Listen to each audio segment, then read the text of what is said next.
In the shadows of London's East End, where the scars of wartime bombing lingered and poverty hung like fog in narrow streets, the story of Ronnie and Reggie Kray begins. A tale that would become woven into the fabric of British criminal folklore. Born in 1933 to an absent father and a fiercely protective mother, these identical twins emerge from the hardscrabble world of Bethnal Green to build an empire of fear that would eventually reach from street corners to the corridors of power. Their journey from truant schoolboys to feared crime lords reflects not merely a chronicle of violence and intimidation, but a complex mirror held to post-war Britain itself, a society in transformation, where class boundaries were shifting and traditional authority faced new challenges. The Krays understood the currency of fear, yet cultivated a careful mythology around themselves. They moved between worlds with remarkable dexterity, from the brutal enforcement of protection rackets to champagne evenings with celebrities and politicians. This duality allowed them to operate for years beneath a veneer of legitimacy, their true methods obscured by carefully constructed public personas and the silence of terrorized witnesses. Their rise reveals uncomfortable truths about the relationship between violence, fame, and power in modern society. Yet the very visibility they cultivated ultimately contributed to their undoing. Public murders, internal fractures, and the determined pursuit of the few brave officers and witnesses finally shattered their aura of invincibility. Their 1969 conviction marked not only personal downfall, but a watershed moment in British policing and organized crime, a template for how even the most feared criminals could be brought to justice through patience, protection, and process.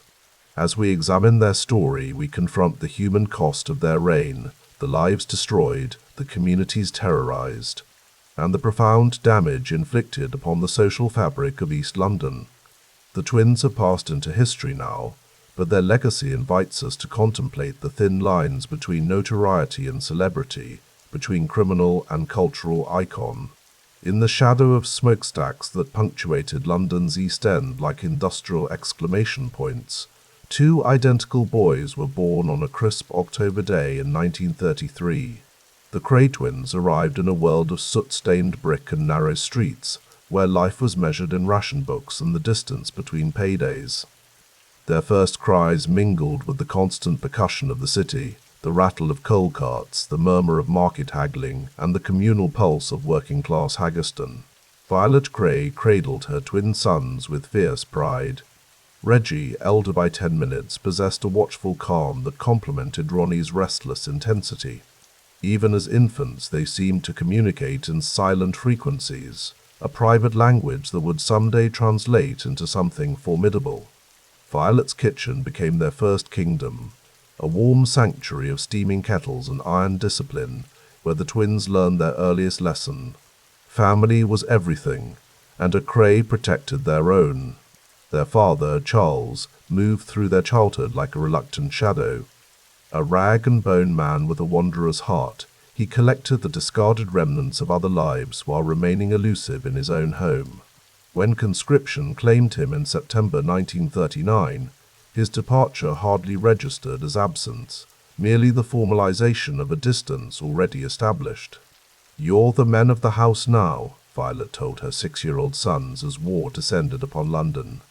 Her words carried the weight of prophecy, though none could have foreseen how literally the twins would interpret their mandate. The war transformed their playground. Bombed buildings became adventure parks of jutting beams and crumbling stairs.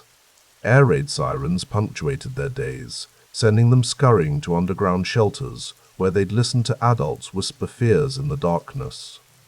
When the government evacuated children from London, the twins found themselves transplanted to Hadley, Suffolk, a pastoral world of hedgerows and open skies that felt like exile. In the countryside, the twins were aliens. Farm children eyed them suspiciously, teachers remarked on their urban accents, and the vast emptiness of fields made them feel exposed. Reggie adapted with stoic resignation, but Ronnie's resentment simmered visibly.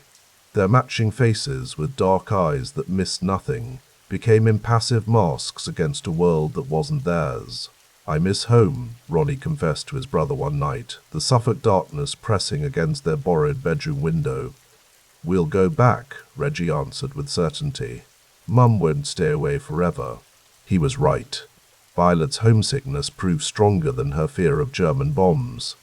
Within a year she retrieved her sons, returning them to the familiar cacophony of Bethnal Green, where they settled at 178 Valence Road, a modest terraced house that would become the centre of their expanding universe. Back in London, the twins navigated a childhood punctuated by war's intrusions. They became expert at identifying the drone of German aircraft, distinguishing the mechanical purr of a V-1 flying bomb from the whistling descent of a V-2 rocket. While other children cowered, the Krays watched with calculating fascination, their young faces illuminated by the distant glow of fires across the East End skyline. Wood-Close School on Brick Lane attempted to impose structure on their days, but the twins recognized early that formal education offered little compared to the street curriculum unfolding around them. Truancy became their first rebellion. They'd slip away to explore bomb sites or watch the desperate commerce of black markets, where cigarettes and nylons changed hands in furtive transactions.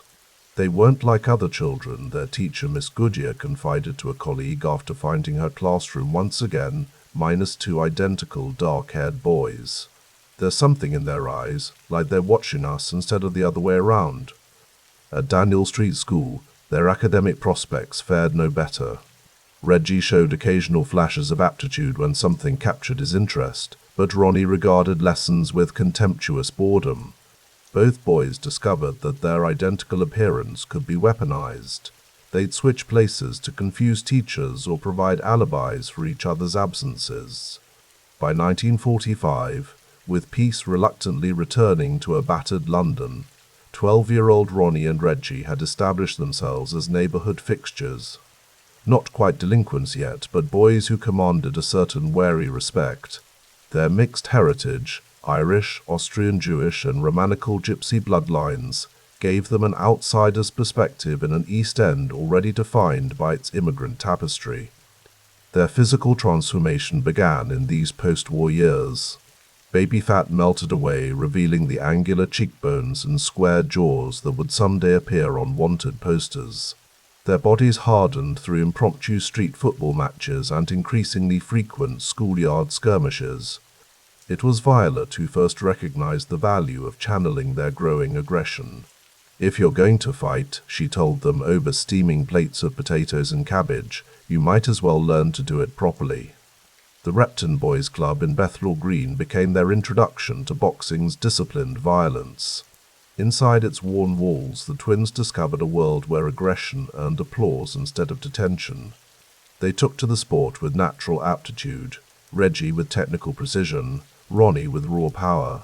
Their coach noted how they studied opponents with unusual intensity, cataloging weaknesses for future exploitation. "Keep your guard up," the weathered trainer would instruct, his voice carrying across the gymnasium's sweat-heavy air. "A man who shows weakness gets taken advantage of. Remember that." The twins absorbed this philosophy beyond the ring. In the complex ecosystem of post-war East London, where poverty bred opportunism and authority remained stretched thin, they began applying boxing's principles to street encounters. A precise stance, unwavering eye contact, and the implicit threat of violence proved remarkably effective in settling disputes. By 1947, at 14, the twins had developed a small but loyal circle of followers, other boys who recognized the advantage of aligning with their growing reputation. Their first territory was modest, the few blocks surrounding Valence Road, where smaller children would offer them sweets or cigarettes as informal tribute. Their neighbor, Mrs. Donovan, watching them from her window one afternoon, remarked to her husband, "Those Kray boys are collecting little soldiers, mark my words." Violet ought to keep a closer eye. But Violet's oversight took a different form. She reinforced their sense of exceptionalism, treating her identical sons as princes within their narrow domain. Their home became a fortress of maternal protection, where the twins could retreat from a world that increasingly bent to their emerging will. "You take care of each other," she would remind them nightly, smoothing their identical dark hair with hands rough from laundering. No one looks after Krays except Krays. Their father's sporadic returns from sea or various laboring jobs provided brief glimpses of paternal authority, but Charles Kray's influence remained tenuous. The twins had learned to exist in a world primarily defined by their mother's fierce love and their own twinned identity. In 1948, 15-year-old Ronnie and Reggie stood at childhood's edge, gazing toward a future they were already reshaping. Their amateur boxing credentials had grown, with local tournament victories adding formal recognition to their street reputation. Adults in the neighborhood began to regard them with a complex mixture of affection and unease. Local boys made good, perhaps, but good at what exactly? A telling incident occurred that summer when a market trader accused Ronnie of pilfering fruit from his stall. Instead of denying the charge or running away, Ronnie simply stared at the man with unnerving stillness. "You calling me a thief?" he asked, his voice softer than expected. The trader, suddenly aware of Reggie's identical presence at his peripheral vision and the gathering cluster of neighborhood boys beyond, reconsidered his accusation. "Must have been mistaken," he muttered, turning back to his merchandise. "Looks like I miscounted." No blows were exchanged, no explicit threats made. Yet something had transpired, a negotiation conducted through presence and implication rather than words. The twins walked away with gratis apples tucked into their pockets and a lesson reinforced. Fear was a currency with excellent exchange rates. Their bedroom at 78 Valence Road remained Spartan, but had evolved to reflect their developing interests. Boxing trophies shared space with American magazines left behind by GI's glossy pages displaying sharp suits and gleaming automobiles that hinted at prosperity beyond rationing queues and utility clothing. "Imagine us in 5 years, Ron," Reggie mused one evening, tracing the outline of a Cadillac in a dog-eared magazine. "Proper suits, our own club maybe." "People already know who we are," Ronnie replied, shadowboxing in the narrow space between their beds. "Soon they'll know who we are all over London." Outside their window, the East End continued its slow recovery from war's devastation. Bomb sites were gradually cleared, prefabricated homes rose on flattened streets, and children too young to remember the Blitz played in parks once filled with anti-aircraft batteries. Yet beneath this reconstruction, older patterns reasserted themselves. The territory-bound nature of neighborhood life, the informal economies operating alongside legitimate commerce, the understanding that some problems were settled without police involvement. The twins observed this landscape with the instinctive comprehension of natives. The East End's unwritten codes aligned perfectly with their emerging worldview. Respect was paramount, loyalty was non-negotiable, and strength required occasional demonstration. By late 1948, their boxing careers had plateaued. While accomplished in local tournaments, neither twin possessed the technical refinement or temperament for national success. This realization came without disappointment. Boxing had served its purpose, providing them with skills, confidence, and reputation that could be redirected toward other ambitions. Their education, such as it was, concluded with minimal ceremony. School authorities, perhaps relieved by their departure, issued leaving certificates that acknowledged attendance more than achievement. The twins regarded formal education's end, not as limitation but liberation, the official beginning of adult possibilities. Employment opportunities in post-war London remained constrained by rationing and reconstruction priorities. For most East End boys, futures pointed toward factories, dockyards, or market stalls, honest labor with modest rewards. The twins briefly sampled conventional work, taking shifts at a local furniture factory, but their temperaments chafed against routine and supervision. "They're not cut out for taking orders," observed the foreman, after Ronnie abruptly abandoned his post following criticism of his workmanship. "Those two will either end up making something of themselves or making trouble for everyone else." As 1948 drew to a close, 15-year-old Ronnie and Reggie stood poised between childhood and whatever came next. Their world remained geographically small, just a few East London neighborhoods, but their understanding of how that world operated had grown sophisticated beyond their years. They had learned that intimidation required only occasional enforcement to remain effective. They had discovered that identical faces could provoke unease, that individual features couldn't match. Most importantly, they had recognized that their bond as twins multiplied their impact. What one began, the other completed, creating an impression of unified purpose that others found both fascinating and unsettling. Violet watched her son's evolution with complicated pride. She recognized the hardness forming beneath their youthful features, but contextualized it as necessary armor against a harsh world. When neighbors occasionally whispered concerns about the twins' growing intimidation of local boys, Violet's defense was absolute. "My boys stand up for themselves, that's all," she would declare, steel entering her voice. "Their father's barely been here. They've had to become men faster than most." On cold evenings, the three would gather around the kitchen's coal fire, Violet mending clothes while the twins played cards or listened to the wireless.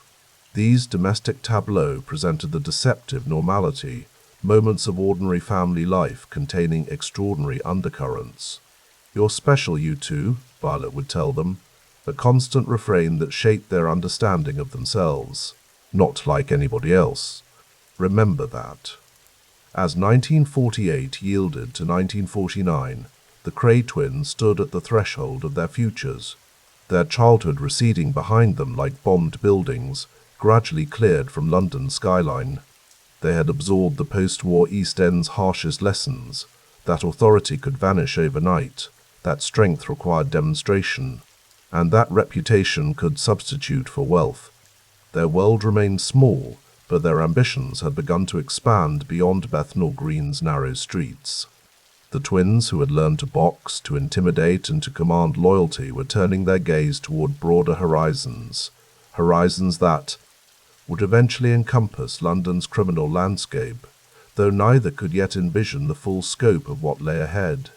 For now, they remained simply Ronnie and Reggie, identical faces in an East End still recovering from war, local boys with a growing reputation, brothers bound by blood and ambition.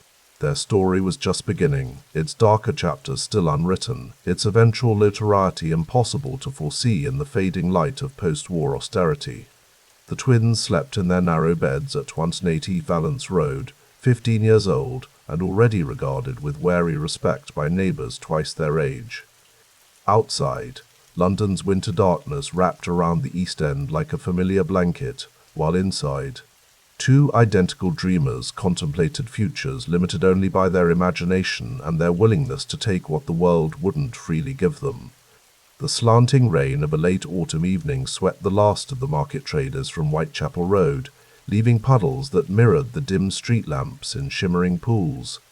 Reggie Kray stood beneath the awning of a greengrocer's stall, watching as an elderly man carefully counted coins into a leather pouch. The man's weathered hands trembled slightly, whether from the evening chill or something else, Reggie couldn't say for certain. "That's all of it this week, Mr. Kray," the stallholder said, passing over the small collection of shillings. "Been slow, what with the weather." Reggie pocketed the money with a nod, his expression softening as he studied the man's face.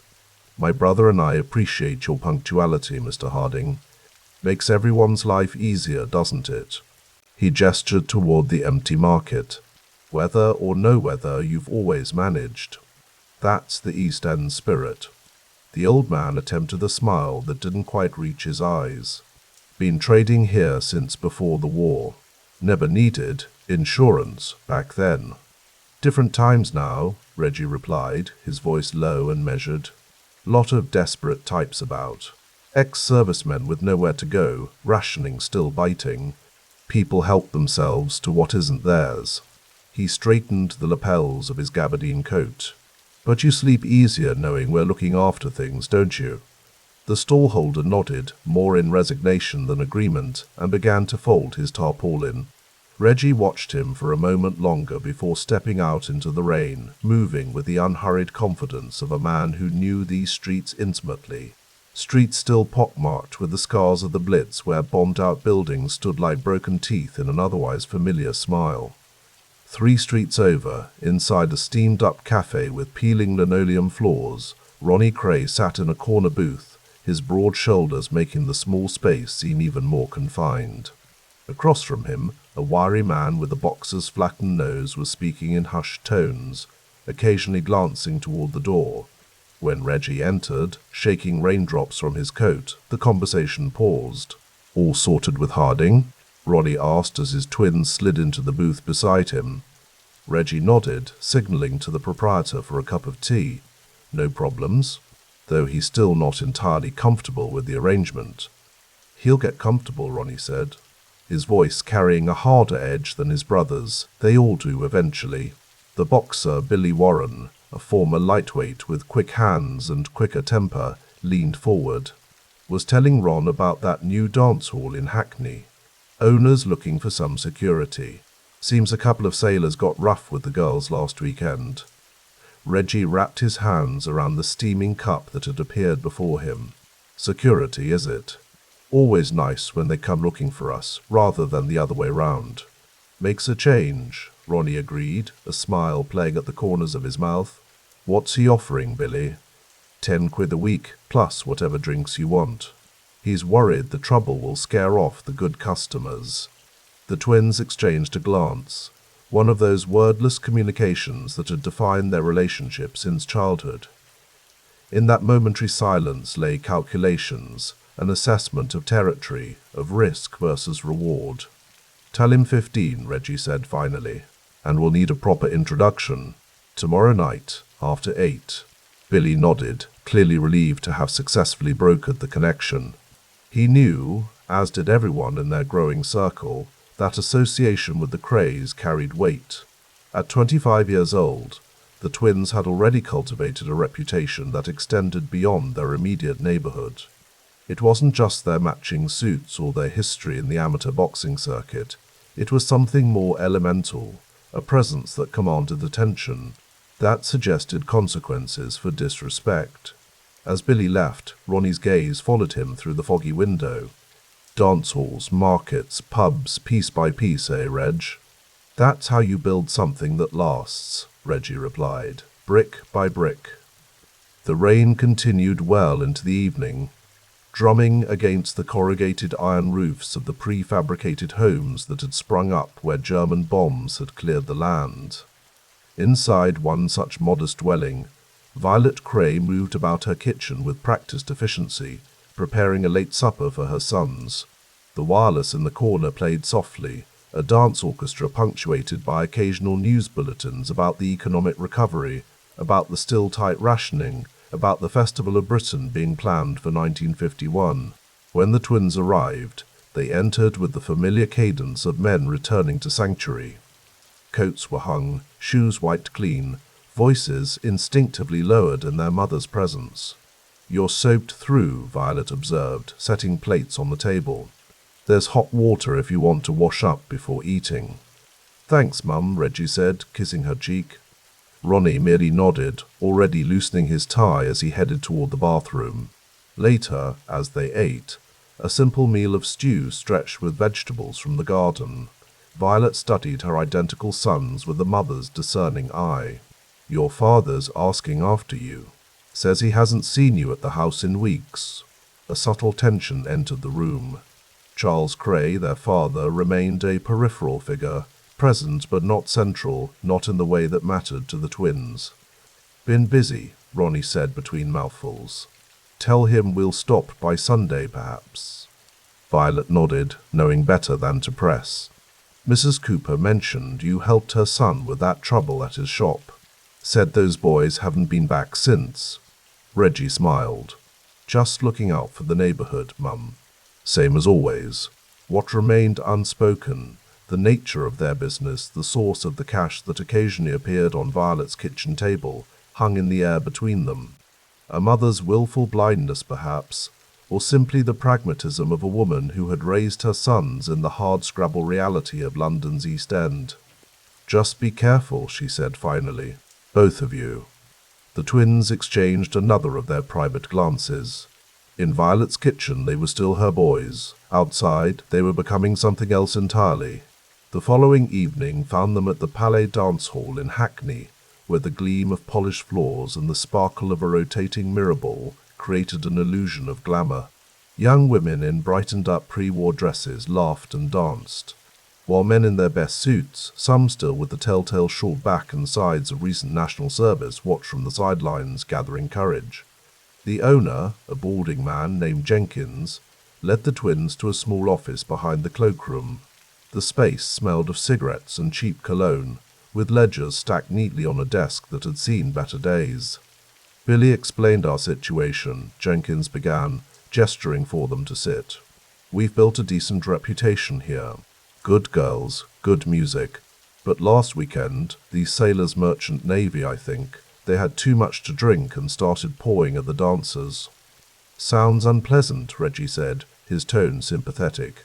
Bad for business, that sort of thing. Exactly. Word gets around. Soon the nice girls won't come. Then the fellows with money to spend follow them elsewhere.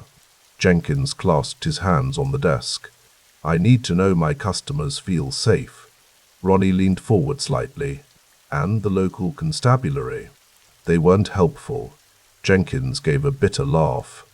By the time they arrived, the sailors were gone. Filed a report, that was it. He shook his head.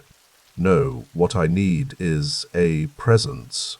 Something visible, to discourage trouble before it starts. Prevention is always better than cure, Reggie agreed smoothly. Though sometimes a demonstration is necessary to set the right tone. The dance hall owner nodded, understanding perfectly the implication. Billy mentioned a figure. £15 weekly, Ronnie stated flatly. For that, you have one of us or one of our associates here every night. Any problems get dealt with immediately and discreetly. That's steep, Jenkins protested, though without much conviction. Reggie smiled, the expression reaching his eyes in a way that transformed his face from handsome to almost charming. Think of it as an investment in your future, Mr. Jenkins. Smooth operations, happy customers, growing business. He glanced around the office. Perhaps even expansion down the line. The negotiation concluded quickly after that. As they left the office, Reggie placed a hand on Jenkins's shoulder, a gesture that could be read as friendly or as a subtle reminder of physical dominance. We'll start tonight, he said, just to get the lay of the land. They positioned themselves near the entrance, where the light from the street lamps cast long shadows across their faces. For the next few hours they observed, noting the regulars, identifying the troublemakers, watching the flow of money across the bar. Occasionally young women would glance their way, intrigued by the matching figures in well-cut suits, but something in the twins' demeanor discouraged casual approach. Not a bad spot, Ronnie commented during a lull in the music. Could be useful beyond the weekly take. Reggie nodded, understanding his brother's meaning. Dance halls were crossroads of information. Who was flush with cash? Who was desperate for it? Who might be willing to place a bet on a dog race or a boxing match? The possibilities extended well beyond mere security. Might be worth having a word with some of those other dance halls, Reggie mused. Hackney, Bethnal Green, Shoreditch, they must all have similar concerns. Protection's just the beginning, Ronnie agreed, his eyes tracking a group of young men who had entered with too much swagger, too loud a presence. Watch those four, he added, nodding toward them. Looking for something to prove. Sure enough, within half an hour, the group had positioned themselves aggressively near a table of unaccompanied women, their advances becoming increasingly insistent. Before any staff could intervene, Reggie was there, his movement so smooth it seemed almost casual. Evening, gentlemen, he said, his voice pitched to carry just above the music. Seems like the ladies aren't interested in company at the moment. Plenty of other spots at the bar, though. The tallest of the group, emboldened by drink and an audience, sneered. Who asked you, mate? Mind your own business. Reggie smiled, that same charming smile he had used on Jenkins, but now his eyes remained cold. That's the thing. This is my business. Literally. He gestured around the dance hall, making sure everyone enjoys their evening without unpleasantness. The young man hesitated, suddenly aware of Ronnie's presence just behind him, of the stillness that had fallen over the nearby tables. "Just having a bit of fun," one of his companions offered, already backing down. "Plenty of fun to be had without making anyone uncomfortable," Reggie replied, his tone reasonable but firm. "First drink at the bar is on the house. My suggestion? Make it your last for tonight." The moment balanced on a knife-edge potential violence humming in the air, before the group collectively decided that whatever point they had hoped to make wasn't worth the risk. They retreated to the bar, subdued but intact.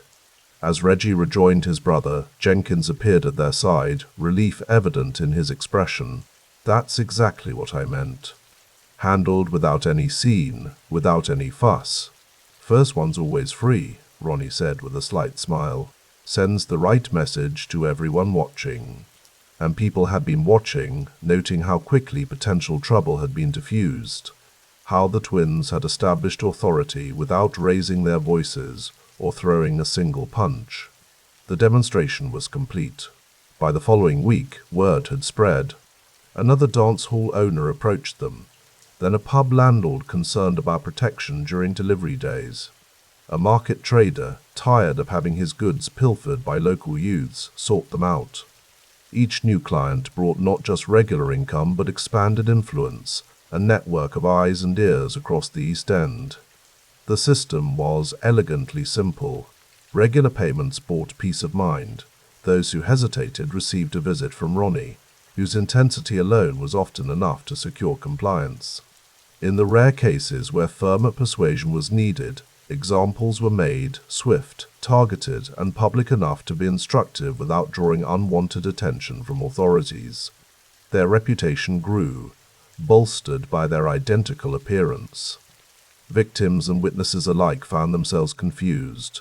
Was it Reggie or Ronnie who had made the threat? Who had collected the money? The uncertainty created a mystique that served their purposes well. At a dog track in Walthamstow, where the smell of damp coats mingled with the earthier scents of cigarette smoke and nervous animals, the twins began to explore another avenue. Small-scale bookmaking, taking bets directly rather than through established bookies, offered higher margins and fewer questions. Working-class punters, eager for the rush of potential winnings, were less concerned with legality than with fairness and prompt payment. 10 shillings on midnight runner, a docker said, passing crumpled notes to Reggie, who stood with a small notebook near the stadium entrance. "Got you covered," Reggie replied, making a notation. "Paying 5 to 1 if she places."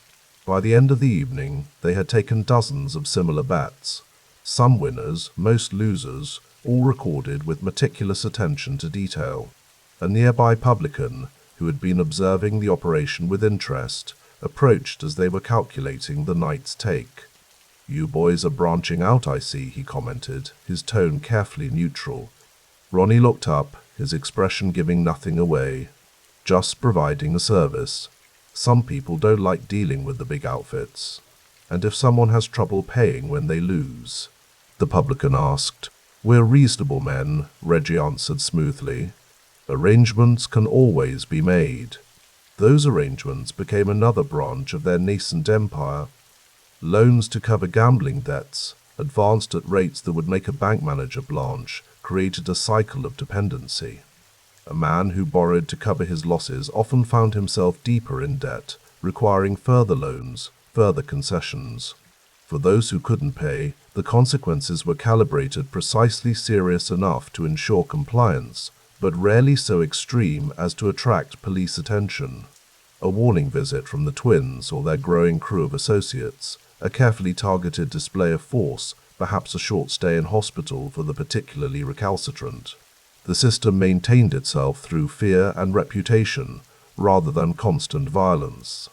In a basement gym near Cable Street, where the thump of gloves against heavy bags and the squeak of training shoes on wooden floors created a rhythm as familiar to the twins as their own heartbeats, Reggie worked with a young boxer. The boy, no more than 17, with the raw-boned look of someone who had grown too fast for his own coordination, threw combinations at Reggie's raised pads.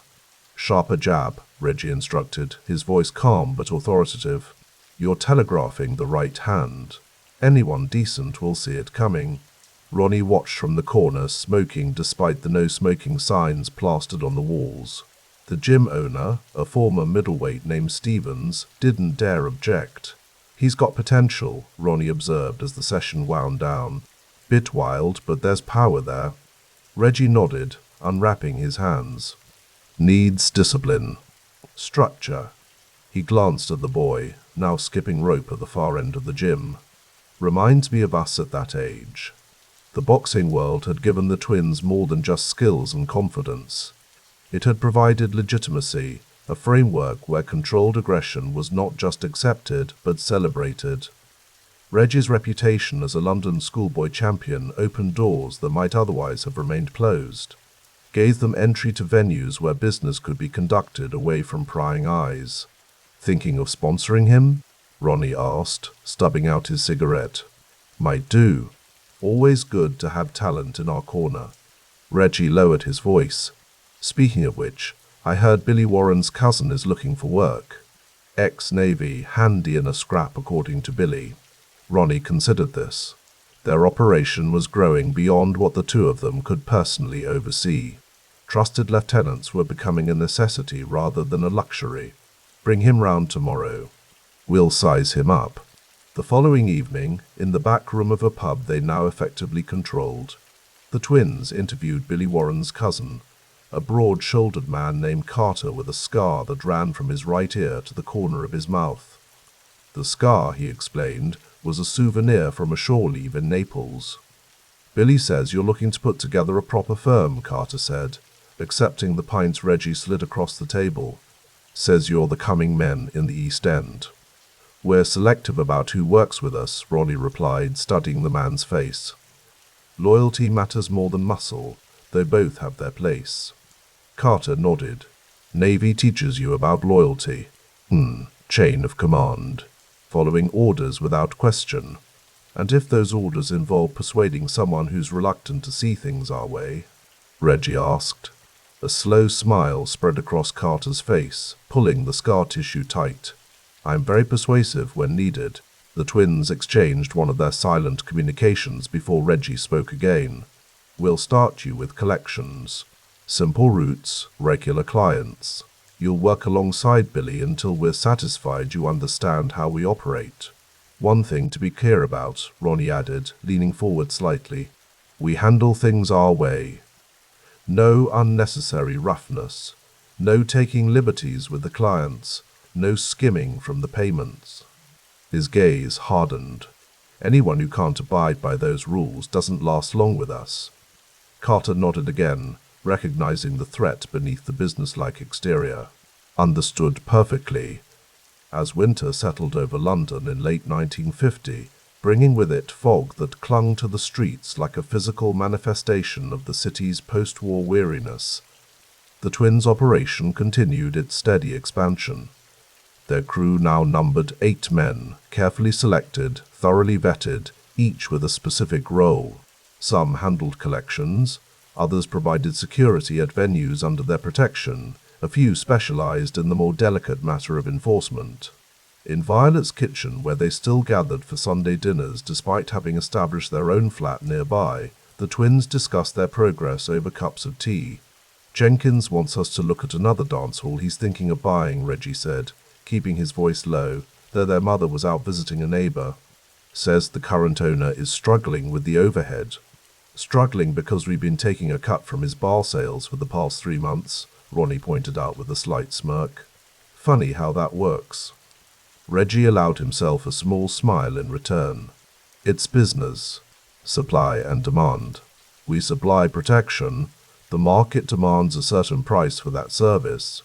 Speaking of business, Ronnie said, reaching into his jacket pocket to produce a small notebook. Carter's been keeping track of potential opportunities.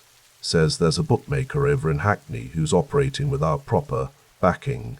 Independent operators, Reggie mused, examining the notes. Admirable spirit, but risky in the current climate. The current climate was largely of their own making, a carefully cultivated environment where independence from their protection was increasingly viewed as untenable.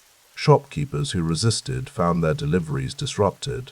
Publicans discovered their establishments suddenly subject to fights that damaged property.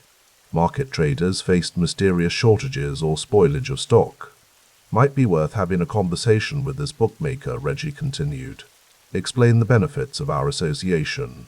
Ronnie nodded, his expression thoughtful. I'll take Carter with me tomorrow, just to introduce ourselves, like.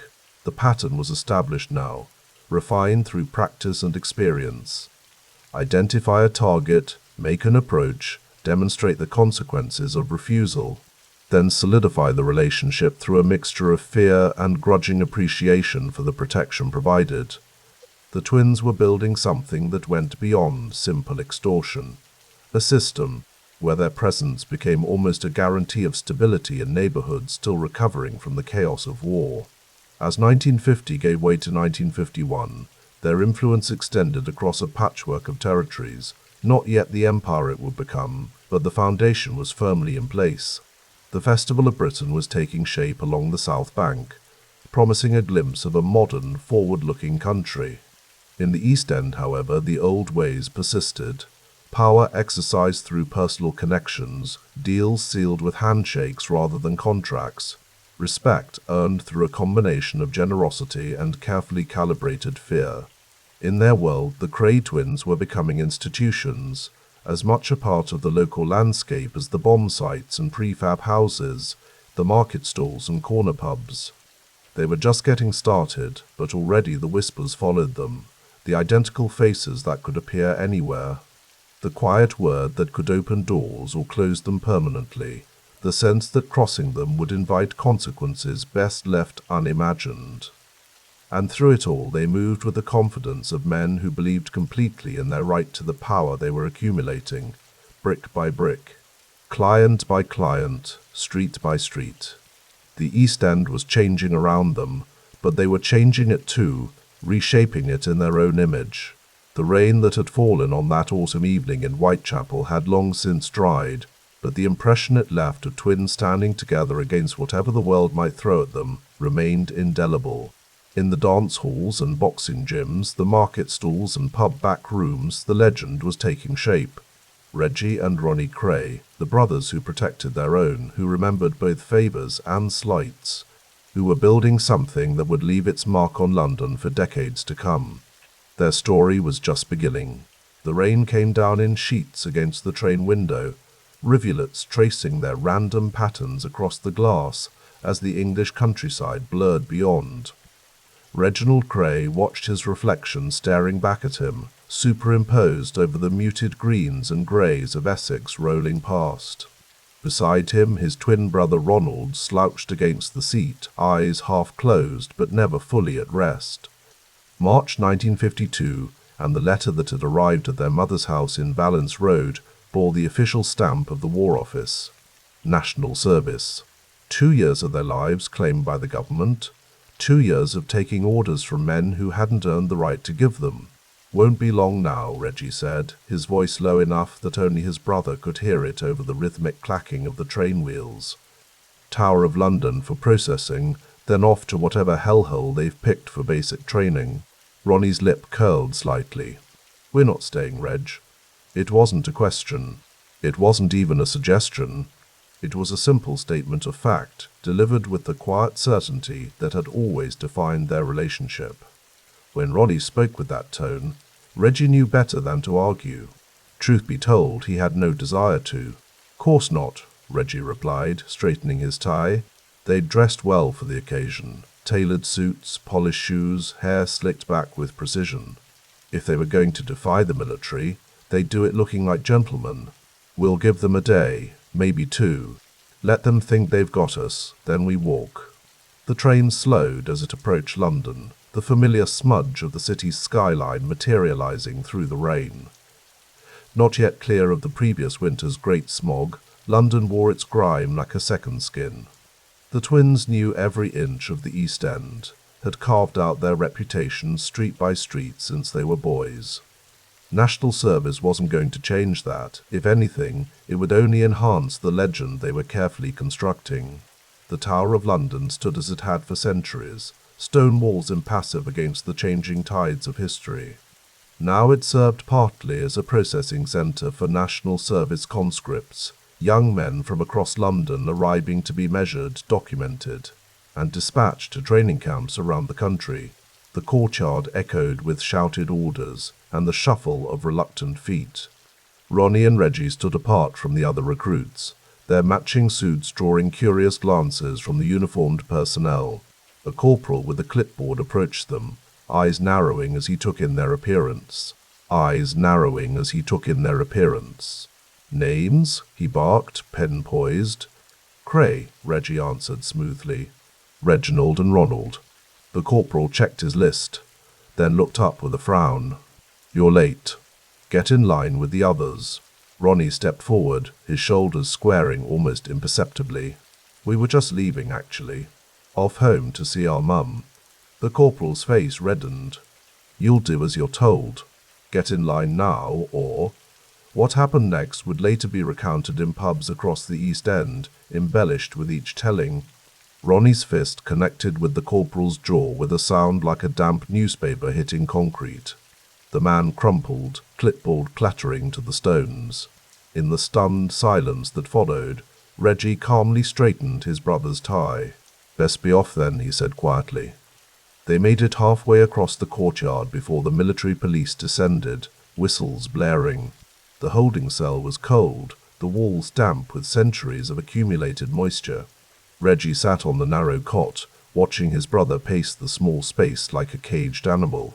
"4 walls," Ronnie muttered. "They think 4 walls can hold us." "Just for tonight," Reggie replied, voice measured as always. "Court-martial tomorrow, then we'll see." They'd been separated for questioning, each giving the same story. They hadn't intended any disrespect. The corporal had insulted their mother. They'd acted on instinct. Whether anyone believed them was irrelevant. What mattered was the principle. The Kray twins answered to no one but themselves and each other. The night passed slowly. Beyond their cell, the tower creaked and settled, a living museum of power and punishment. Few prisoners were held here anymore. They were among the last to experience this particular indignity, a fact that secretly pleased them both. It added a certain historical weight to their defiance. Morning arrived with the clang of keys and the gruff voice of a guard. "On your feet. Court-martial convenes in an hour." The proceedings were brief, perfunctory. The military had little patience for rebellion in its ranks, especially when that rebellion came wrapped in such unapologetic contempt for authority. The twins stood side by side in the small chamber, their expressions carefully blank as the charges were read. Assault on a superior officer. Attempted desertion. Conduct unbecoming. The sentence was passed down with equal efficiency: detention, followed by reassignment to separate training facilities. The separation was deliberate, an attempt to break their unity. The twins exchanged a glance. A silent communication developed over 28 years of shared existence. They'd see about that. Back in Bethnal Green, Violet Kray sat at her kitchen table, a cup of tea cooling before her as she read her son's letter for the 3rd time. The cramped handwriting, Reggie's more controlled than his brother's, told her not to worry, that they'd be home soon enough. A knock at the door interrupted her thoughts. She rose to answer it, finding Charlie Kray, her eldest son, on the doorstep. "Any word?" he asked, stepping inside and removing his hat. Violet nodded toward the letter. "They're being held at the tower. Court-martial yesterday." Charlie shook his head, a small smile playing at the corners of his mouth. "The Tower of London. Even when they're in trouble, they manage to make it sound important." "People are talking," Violet said, returning to the table. "Down at the market, in the shops. Everyone asking about my boys." "Let them talk," Charlie replied, pouring himself a cup of tea. "Reg and Ron know what they're doing. This national service business, it was never going to stick. Not with them." Outside, children played in the street, their voices carrying through the open window. Coronation preparations had begun all across London, flags and bunting appearing in anticipation of the young Queen Elizabeth ceremony the following year. The country was changing, emerging slowly from post-war austerity into something new. But in the streets of the East End, Some things remained constant. Respect was earned, not given. Loyalty to family came before duty to country, and defiance, when performed with sufficient style, could transform into something approaching legend. The military detention center was a study in grey walls, grey uniforms, grey faces. Reggie lay on his bunk, eyes fixed on the ceiling, counting the days. 3 weeks down. Not many more to go before they'd make their move. The door to the dormitory opened, and a guard appeared. "Visitor for you, Kray." In the small visiting room, Reggie found not a family member as expected, but Albert Donahue, a friend from Bethnal Green with a reputation for handling himself well in difficult situations. "How are they treating you?" Albert asked after they'd exchanged greetings. Reggie shrugged. "It's all for show. They can keep us here, but they can't make us soldiers." Albert leaned forward, lowering his voice, words getting around. "The way you two stood up to them, at the tower no less. People are impressed. Are they now?" Reggie allowed himself a small smile. "Your mum's holding court at Valence Road. All the neighbours coming round, bringing food, asking for news. Like your royalty or something." Reggie absorbed this information, filing it away carefully. Their reputation in the East End had been growing steadily. The boxing, the club scene, the early protection work. But this was different. This was becoming something else entirely. "Ron?" he asked. "Separate facility." Keeping his head down, according to Charlie. "If waiting." Reggie nodded. Ronnie would be counting the days too, marking time until their planned desertion.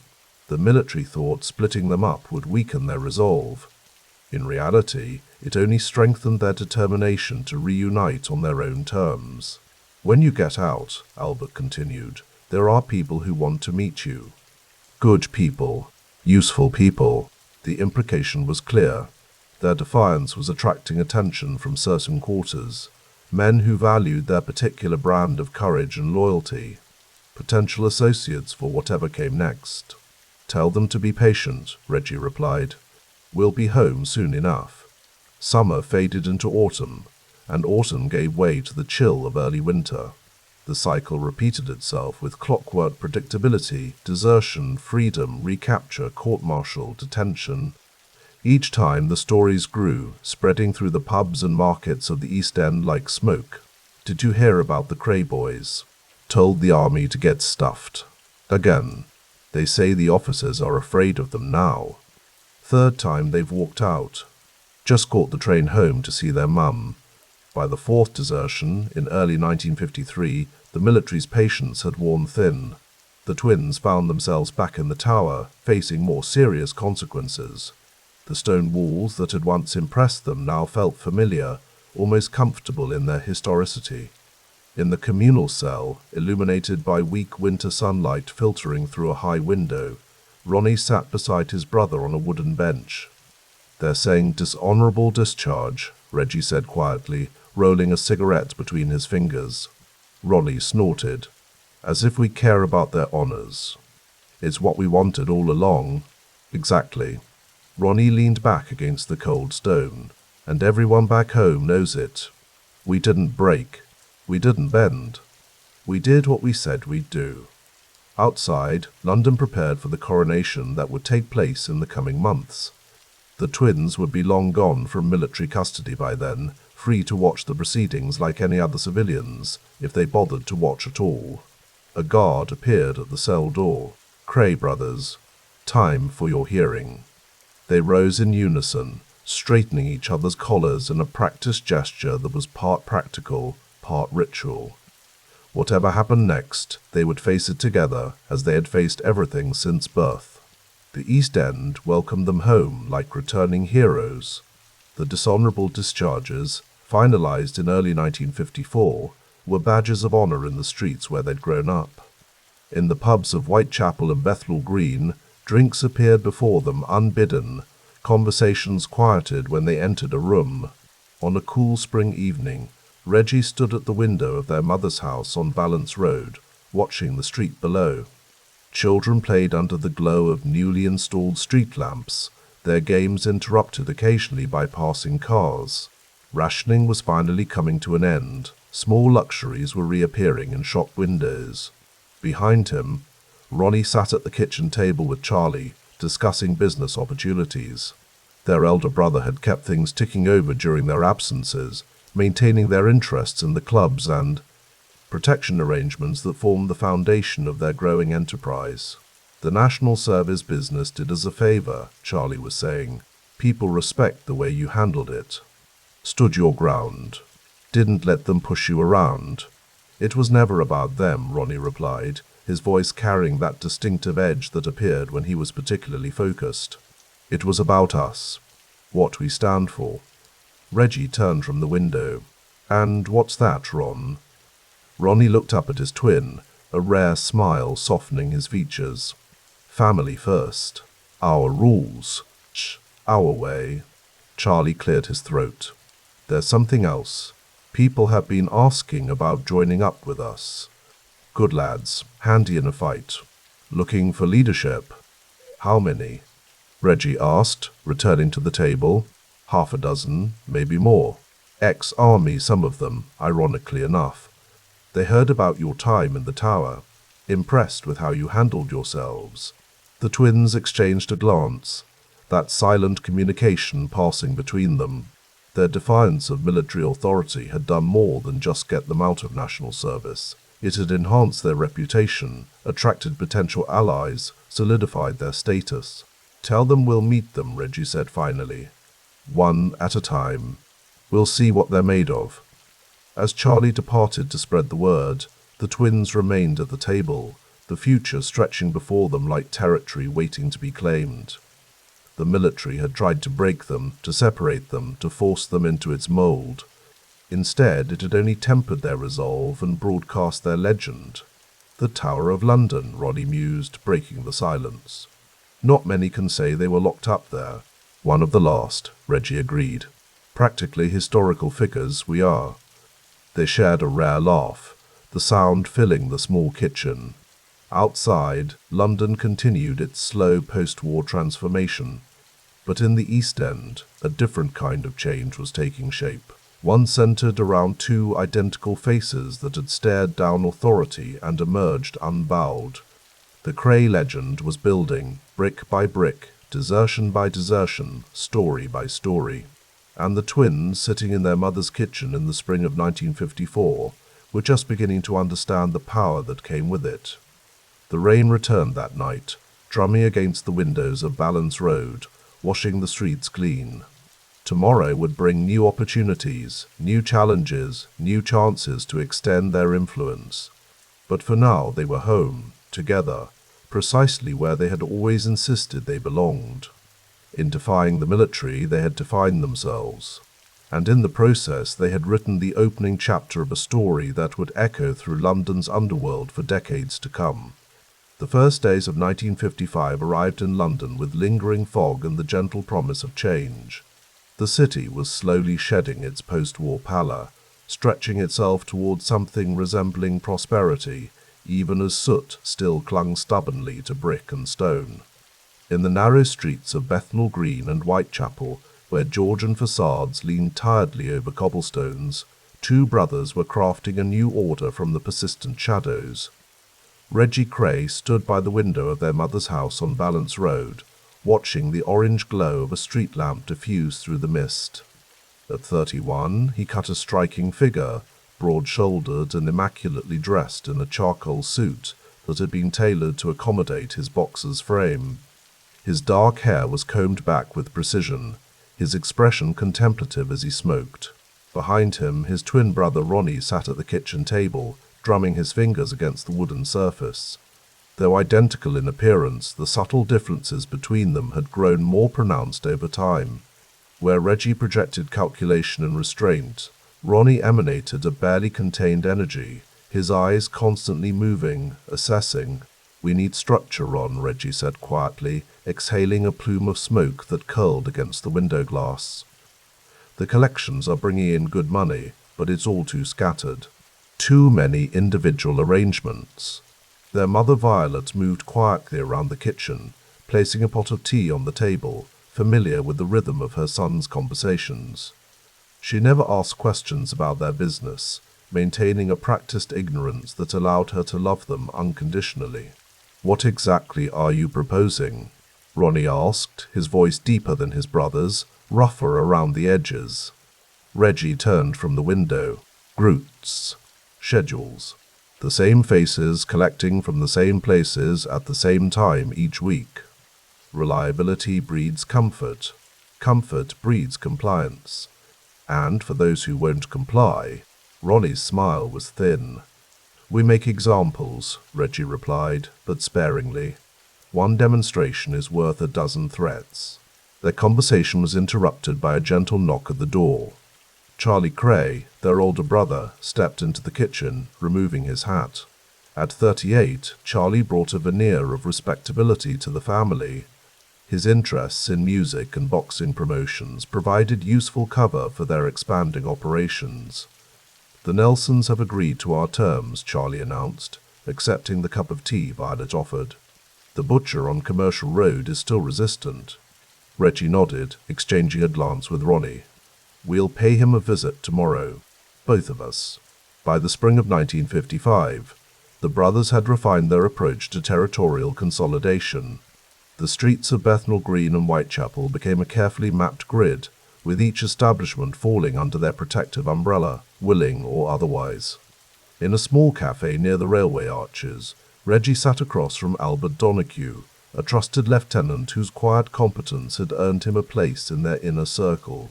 The cafe was nearly empty at this hour, the afternoon light casting long shadows across the checked tablecloth. "The system's working," Donahue reported, keeping his voice low. "Most are paying without complaint now. The schedule gives it a sense of inevitability." Reggie stirred his tea thoughtfully. "And the collections? All accounted for?" "To the penny," Donahue confirmed. "We're keeping better records now. Mental arithmetic only gets you so far." "Good. Ronnie wants to look at opening a club of our own. Something legitimate, or at least with the appearance of legitimacy." Donahue raised an eyebrow. "Bold move. Where are you thinking? Bow Road, perhaps. Somewhere we can keep an eye on things, entertain associates, launder some of the protection money through the books." Reggie's eyes traced the steam rising from his cup. "A proper headquarters. The police?" "Will be managed," Reggie said with quiet confidence. "We'll donate to their Christmas fund, invite them to functions. It's harder to raid a place where you've been welcomed as a guest." Outside, a late spring shower began to patter against the windows. The cafe owner approached their table with nervous deference, refilling their cups without being asked. His hands trembled slightly, not from fear of immediate violence, but from the weight of their reputation, which had grown with careful cultivation. "Thank you, Michael," Reggie said warmly. "How's business?" "Steady, Mr. Kray." "Steady enough." "Glad to hear it. You'll let us know if you have any problems, won't you?" The owner nodded and retreated. Donahue watched him go. "You see?" Reggie said softly. "He doesn't flinch anymore. That's progress." The summer of 1955 brought unseasonable heat to London's East End. In a disused warehouse that they had acquired through means best left unspecified, Ronnie Kray was conducting what he called a demonstration. The warehouse's high windows filtered dusty sunlight onto concrete floors, as a local shopkeeper was firmly secured to a wooden chair. "Mr. Hanson," Ronnie said, circling the man slowly, his voice almost gentle. "We've had this conversation 3 times now. 3 times is excessive, don't you think?" The man's face was pale but defiant. "I've paid protection to the Watney Street boys for 15 years. I can't just switch allegiance overnight." Reggie stood near the door, his expression impassive.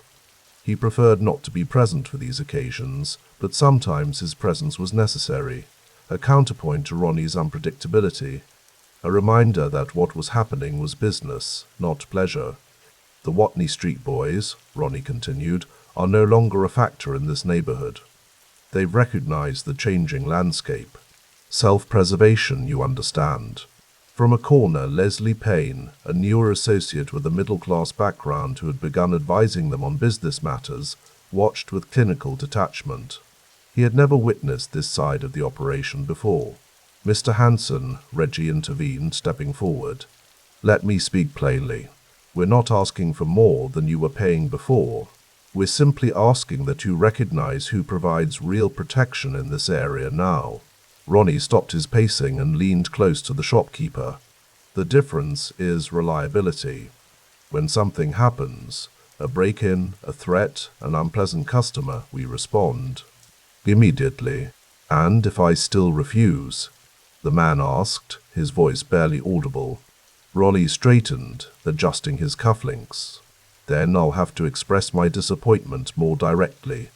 And afterward, I'll have a conversation with your insurance company about fire safety in older buildings." The threat hung in the air, its implications clear without being explicit. The shopkeeper's resistance visibly crumbled. "I understand," he said finally. "Excellent." Reggie stepped in smoothly.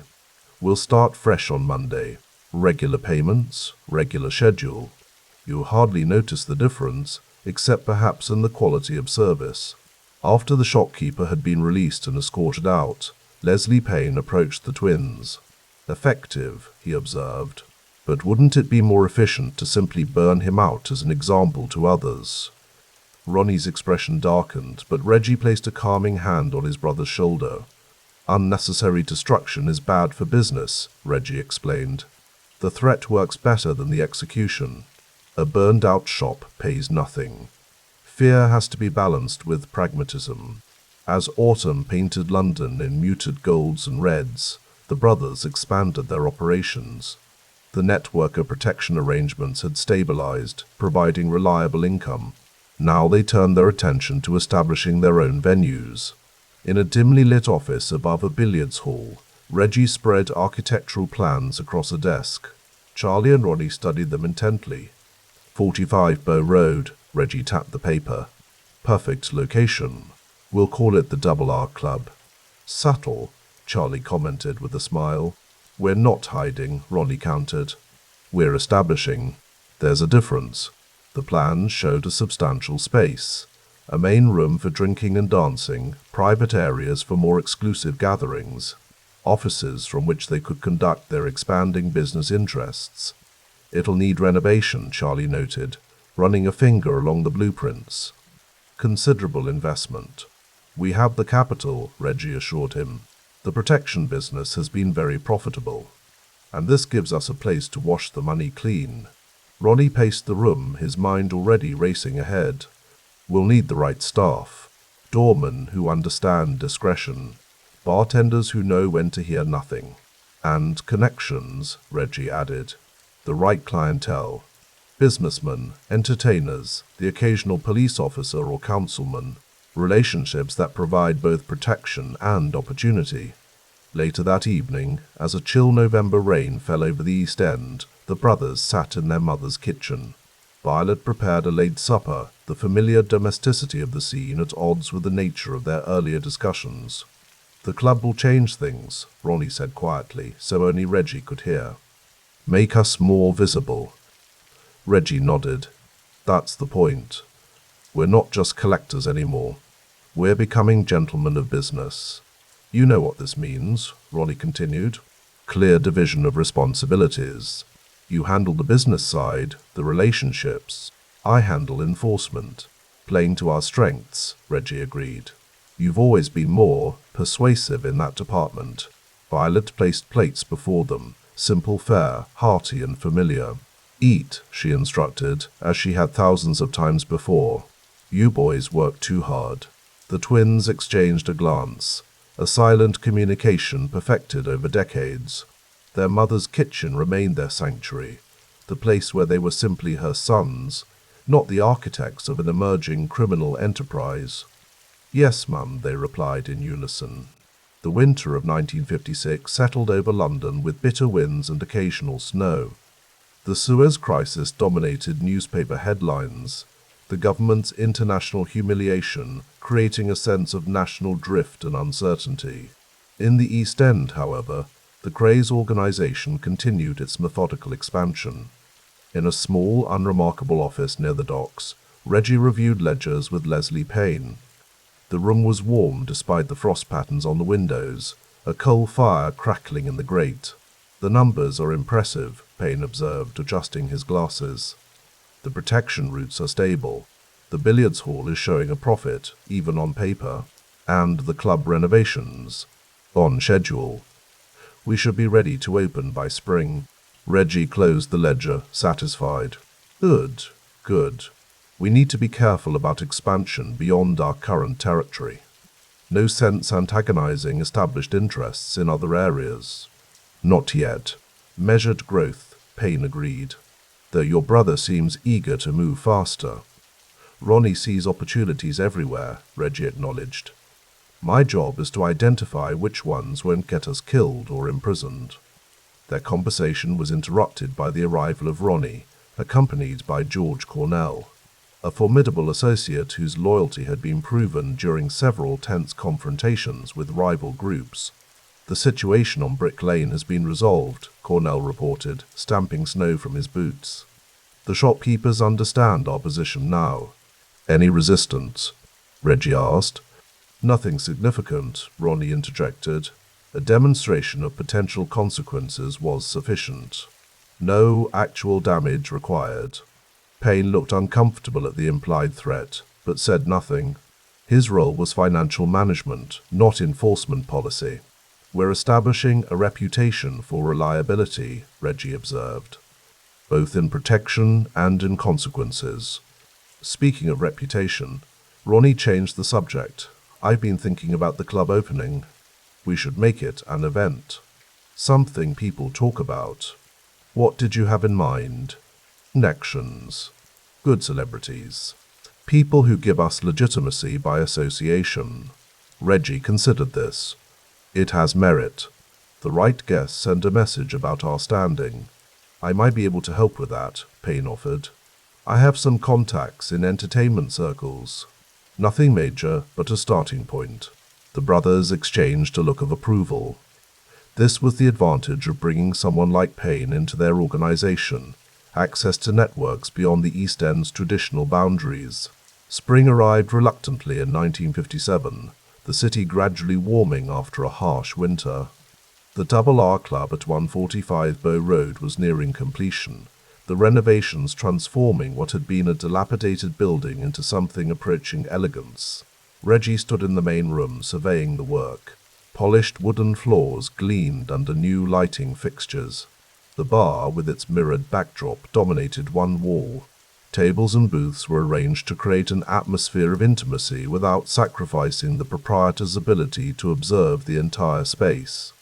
Ronnie emerged from the back offices, accompanied by Teddy Smith, a well-connected young man whose charm and contacts in London's entertainment world had proven valuable. "It's coming together," Ronnie declared, satisfaction evident in his voice. "Our own place. No landlords, no partners, no one to answer to." "Except the licensing authorities," Reggie reminded him with a slight smile. "Who have been appropriately accommodated," Teddy interjected smoothly. "The necessary palms have been greased. We'll have no issues there." Reggie nodded approvingly. "And the opening. Have we confirmed any notable guests?" "Better than that." Teddy's expression was triumphant. "Billy Daniels is in London. The American singer. He's agreed to send a recorded congratulatory message to be played at the opening." The significance wasn't lost on the twins. Billy Daniels was a genuine star, known internationally. His endorsement, even from a distance, would lend the club immediate credibility. "Perfect," Reggie said. "That's exactly the tone we want to set. Respectable. Connected. A legitimate business venture run by gentlemen." Speaking of legitimate, Ronnie changed the subject. "The protection routes are running like clockwork now." 7 days a week, regular collections, minimal resistance. "And the books?" Reggie inquired. "Clean enough," Ronnie assured him. "The cash flows through the billiards hall, will soon flow through here as well. On paper, we're successful businessmen with diverse investments. The grand opening of the Double R Club was set for May 6, 1957. Invitations were carefully distributed to a curated list of guests, local businessmen, entertainers passing through London, even a few police officers known for their flexible interpretation of their duties. The evening arrived with uncharacteristically clear skies and mild temperatures. Outside 145 Bow Road, a small crowd gathered, drawn by the lights and music emanating from the previously nondescript building. Inside, Reggie greeted guests at the door, resplendent in a new suit that had been tailored to emphasize his athletic build. His handshake was firm, his smile genuine as he welcomed each arrival by name. Ronnie circulated through the room, less effusive than his brother but no less attentive. His presence alone was enough to ensure that the evening proceeded without incident, the weight of his reputation preceding him. At precisely 9 o'clock, the music faded. Reggie stepped onto the small stage that had been constructed at one end of the main room. "Ladies and gentlemen," he began, his voice carrying easily through the suddenly quiet space. "My brother Ronald and I welcome you to the Double R Club. We envision this establishment as more than just a place to drink and dance. We see it as a home for friends, a sanctuary for relaxation, and a testament to what can be achieved through hard work and dedication." A smattering of applause followed his words. Reggie raised a hand. "We're honored tonight to receive congratulations from across the Atlantic. Mr. Billy Daniels, currently performing to sold-out audiences in New York, has sent his best wishes." A technician started a reel-to-reel tape player, and Daniels' smooth voice filled the room. "Offering warm congratulations to my friends Reggie and Ronnie Kray on their exciting new venture in London's East End." The crowd responded with enthusiastic applause, impressed by the international connection. Reggie caught Ronnie's eye across the room, both recognizing the moment for what it was, a milestone in their transformation. From local enforcers to established figures with legitimate business interests. As the evening progressed, the Double R Club hummed with conversation and laughter. Drinks flowed freely, the dance floor filled, and connections were made that would serve the brothers well in the coming months and years. In a quiet corner, Reggie conferred with Leslie Payne. "This is just the beginning," Reggie said, surveying the successful gathering. "The club gives us a base, a headquarters. From here we expand methodically, cautiously." "The legitimate face of your enterprise," Payne observed. "One of several," Reggie corrected him. "Diversification is key. Clubs, protection, property. Each supporting the others, each providing cover for the overall operation." Across the room, Ronnie was deep in conversation with a local businessman whose cooperation had initially been reluctant. Now the man laughed at something Ronnie said, clapping him on the shoulder with the familiarity of an old friend. "Your brother has a gift," Payne noted, following Reggie's gaze. "He does," Reggie agreed. "People remember their fear of Ronnie long after the specific threat has faded. It's a useful quality in our line of work." As midnight approached, the celebration showed no signs of abating. The Double R Club had made its debut in style, establishing itself as a fixture in East London's nightlife and, more importantly, as the visible heart of the Kray's expanding empire. In the quiet office behind the main floor, Reggie took a moment alone, savoring the success. Through the wall, he could hear the muffled sounds of music and conversation, the soundtrack of a plan coming to fruition. The firm, as they had begun to call their organization, had taken shape. From the systematic protection routes that provided their financial foundation to this gleaming club that offered legitimacy and connections. Every element had been carefully considered and implemented. Reggie knew challenges lay ahead. Expansion would inevitably bring conflict with established interests. Legitimate businesses would attract scrutiny from authorities. The balance between Ronnie's intimidating presence and his own more diplomatic approach would require constant maintenance. But tonight, in the spring of 1957, with their mother proudly watching from a special table near the stage and their associates gathered in celebration, the future seemed full of promise. The twins had created something that extended beyond simple criminality, a structure, an organization, a family of sorts. The firm had taken shape, and London's East End would never be quite the same again. The night breathed velvet against the windows of Esmeralda's barn.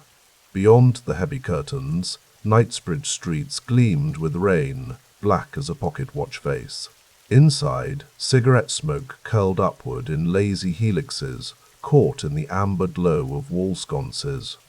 The clatter of chips and the muted shuffle of cards formed a hushed symphony beneath the murmur of conversation. Reggie Kray, immaculate in a charcoal suit cut so precisely it might have been painted onto his frame, surveyed the room with the quiet satisfaction of a chess master contemplating his board. The club had been theirs for just over 2 months now, and already it hummed with the right kind of energy, exclusive, discreet, and profitable. "Your champagne, Mr. Kray," said a waiter, materializing at his elbow. Reggie acknowledged him with the barest nod. "Any messages?" "Mr. Francis Bacon telephoned to say he'll be arriving after midnight with some friends from the colony room." "Good," Reggie replied, accepting the flute. "Make sure their usual table is ready." As the waiter retreated, Reggie sipped the dry, cold champagne and reflected on the distance traveled. 3 years ago, he and Ronnie had been East End boys with East End concerns, protection rackets, small-time gambling operations, the odd roughing up when tribute payments slowed. Now they stood at the threshold of something grander. The West End was opening to them like a flower, each petal a new opportunity, a fresh stream of revenue.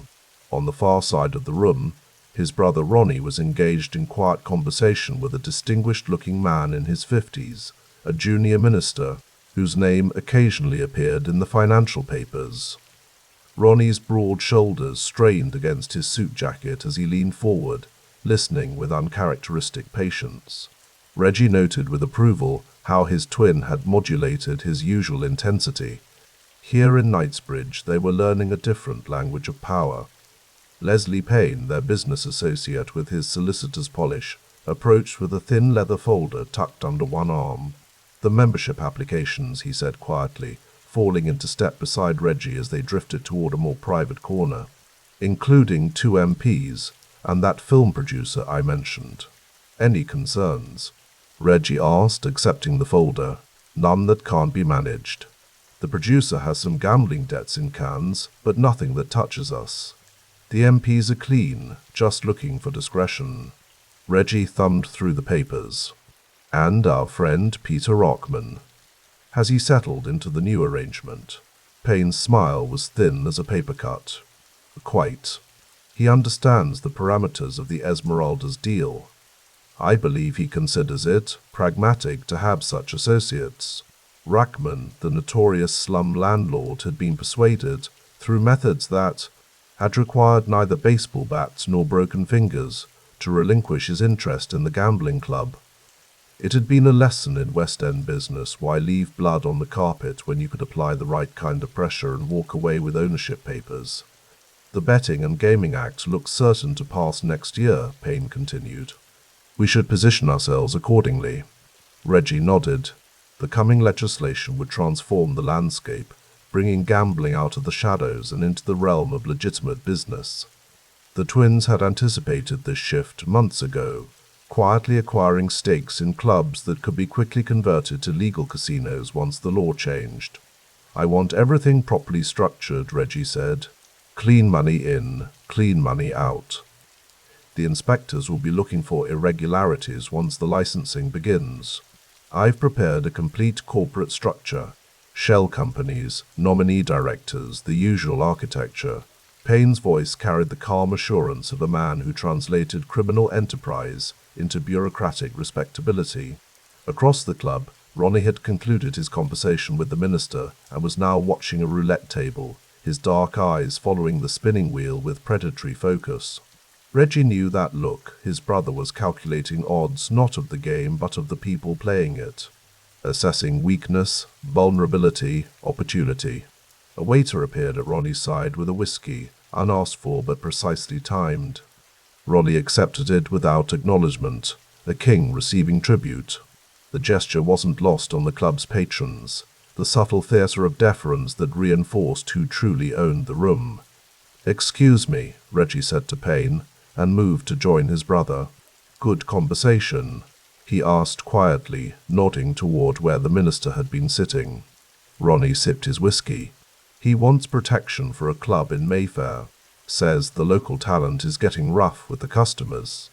And I told him we could arrange something. Professional doorman, proper security. No more problems." Ronnie's smile didn't reach his eyes. "For 20%. Reggie considered this. Deep. He didn't blink. They never do when they're desperate. Outside, London's autumn night pressed against the windows, a reminder of the world they'd emerged from, the bomb-scarred East End with its close streets and closer loyalties. But in here, under the soft lights of Esmeralda's barn, they were crafting something new.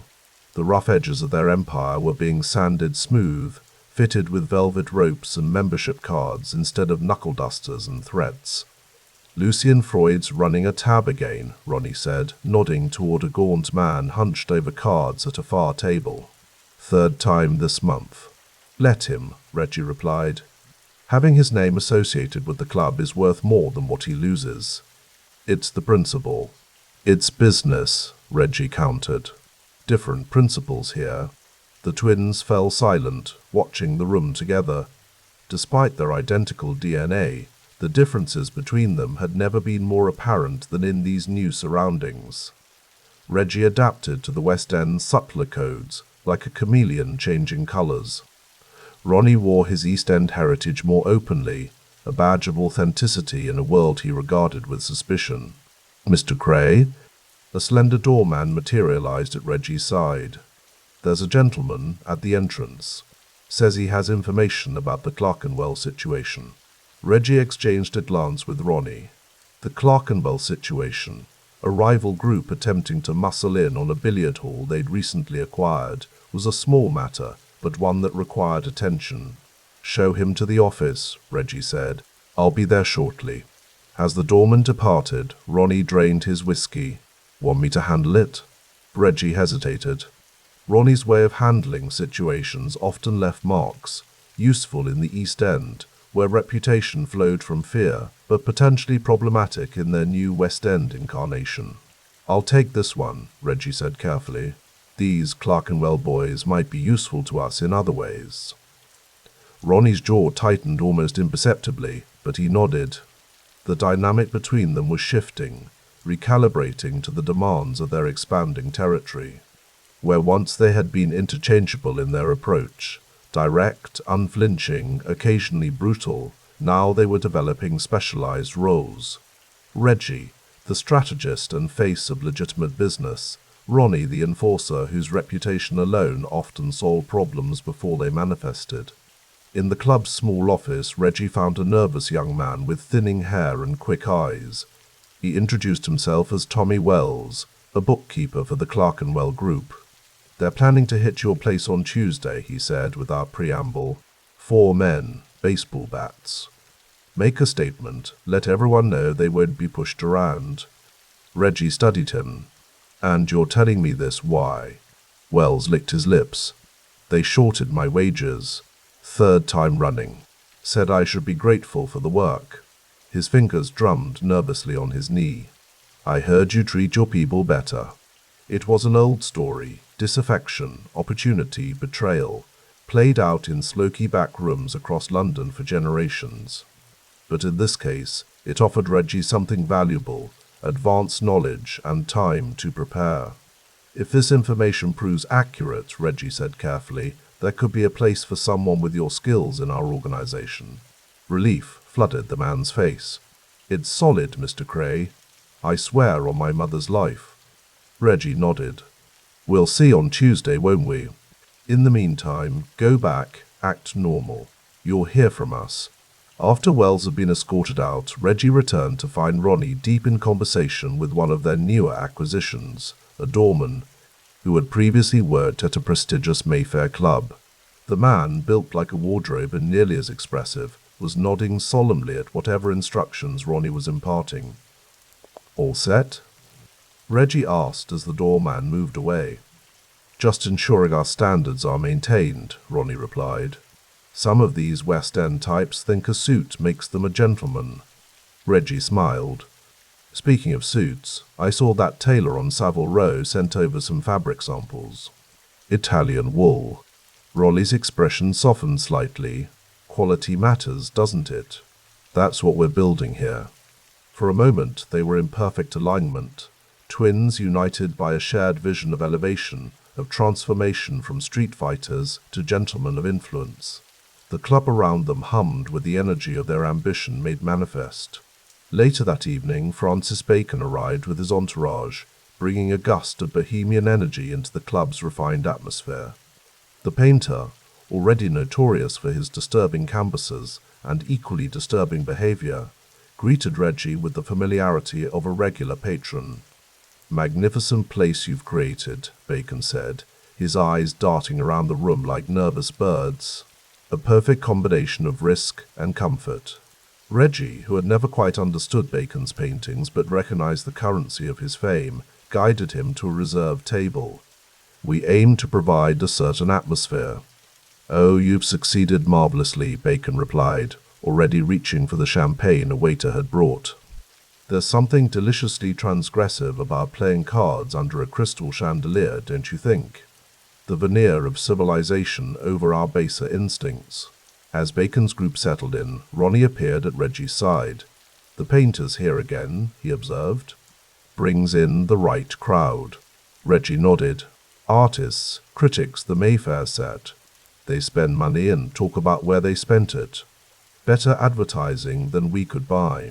The twins circulated separately for the next hour, Reggie charming a table of wealthy businessmen, while Ronnie held court with a group that included the boxing promoter and 2 fashion photographers. The club had reached that perfect equilibrium of the late evening, enough alcohol consumed to loosen wallets, but not enough to disturb the atmosphere of elegant risk-taking. Near midnight, Leslie Payne approached Reggie again, his expression neutral but his posture suggesting urgency. "A word, if I may," he murmured. In a quiet corner, Payne informed him that one of their informants at Scotland Yard had passed along a warning. "There's talk of a vice raid targeting West End clubs next week. Not specifically us, but a general sweep." Reggie absorbed this calmly. "Political pressure?" "Partly. There's a new superintendent trying to make his mark. But it's also about sending a message before the Betting Act passes, establishing who's in control." "Ensure our paperwork is immaculate," Reggie said after a moment's thought. "Membership records, alcohol licenses, everything. We'll operate by the book for the next fortnight, no exceptions, no favors." "And the other activities?" Payne asked delicately. "Suspended temporarily. Better to lose a week's revenue than invite scrutiny." Payne nodded, impressed as always by Reggie's pragmatism. "I'll see to it." As Payne departed, Reggie caught Ronnie watching him from across the room, a question in his eyes. With the subtle gestures developed over a lifetime of shared experience, Reggie communicated that they would discuss the matter later, away from curious eyes and ears. The night deepened. The roulette wheel spun, fortunes rose and fell, and champagne flowed like water. At 2 in the morning, a trio of actors fresh from a West End production arrived, bringing with them a surge of energy and a flurry of autograph requests from the other patrons. Reggie observed it all with quiet satisfaction. This was what they had envisioned when they first set their sights on the West End, not just profit but prestige. The ability to move among the powerful and privileged as equals, not as interlopers or threats. By 3, the crowd had thinned to the dedicated gamblers and the true night owls. Reggie found Ronnie in the small private bar at the back of the club, nursing a whiskey and studying a racing form with unusual intensity. "Productive evening," Reggie said, pouring himself a modest scotch. Ronnie grunted in agreement. "That minister's already spreading the word about our security services. 2 of his friends asked for our card." "Good." Reggie settled into a leather chair. "About that Clerkenwell situation, we've had a tip they're planning to hit the billiard hall Tuesday." Ronnie's eyes narrowed. "Who's the source?" "Their bookkeeper. Disgruntled, looking to switch sides. Could be a setup." Could be, Reggie acknowledged, but I don't think so. The details align with what we've been hearing.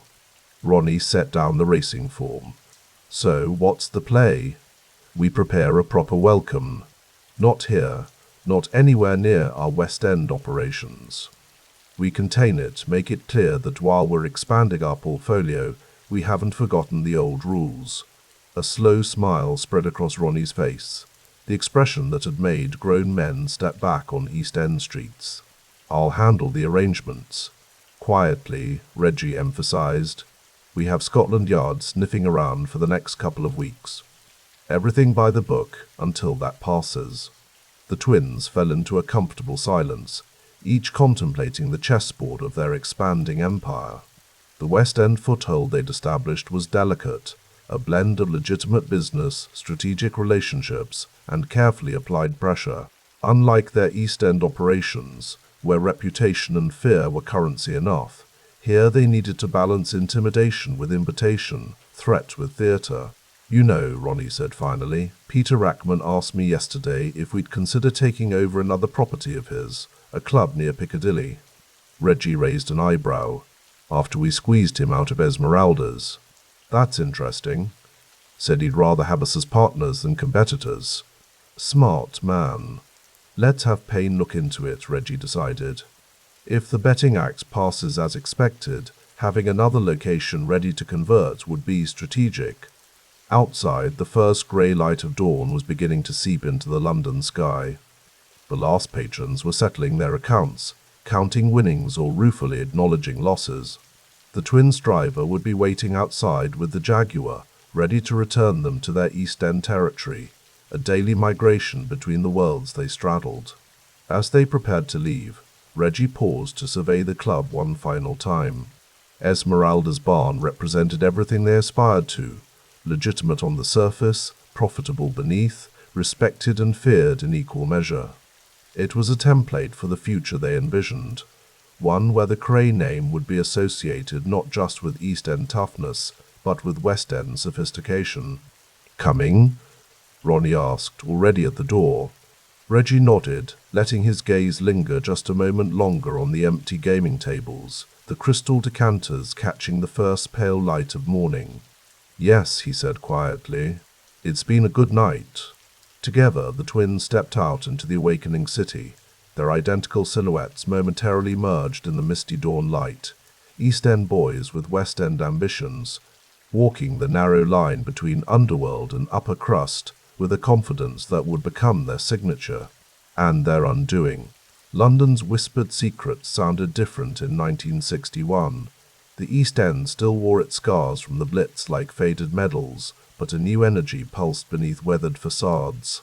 In Bethnal Green, where the Kray twins had established their dominion, the rain-slicked streets reflected neon signs that promised entertainment and escape from the lingering austerity of post-war Britain.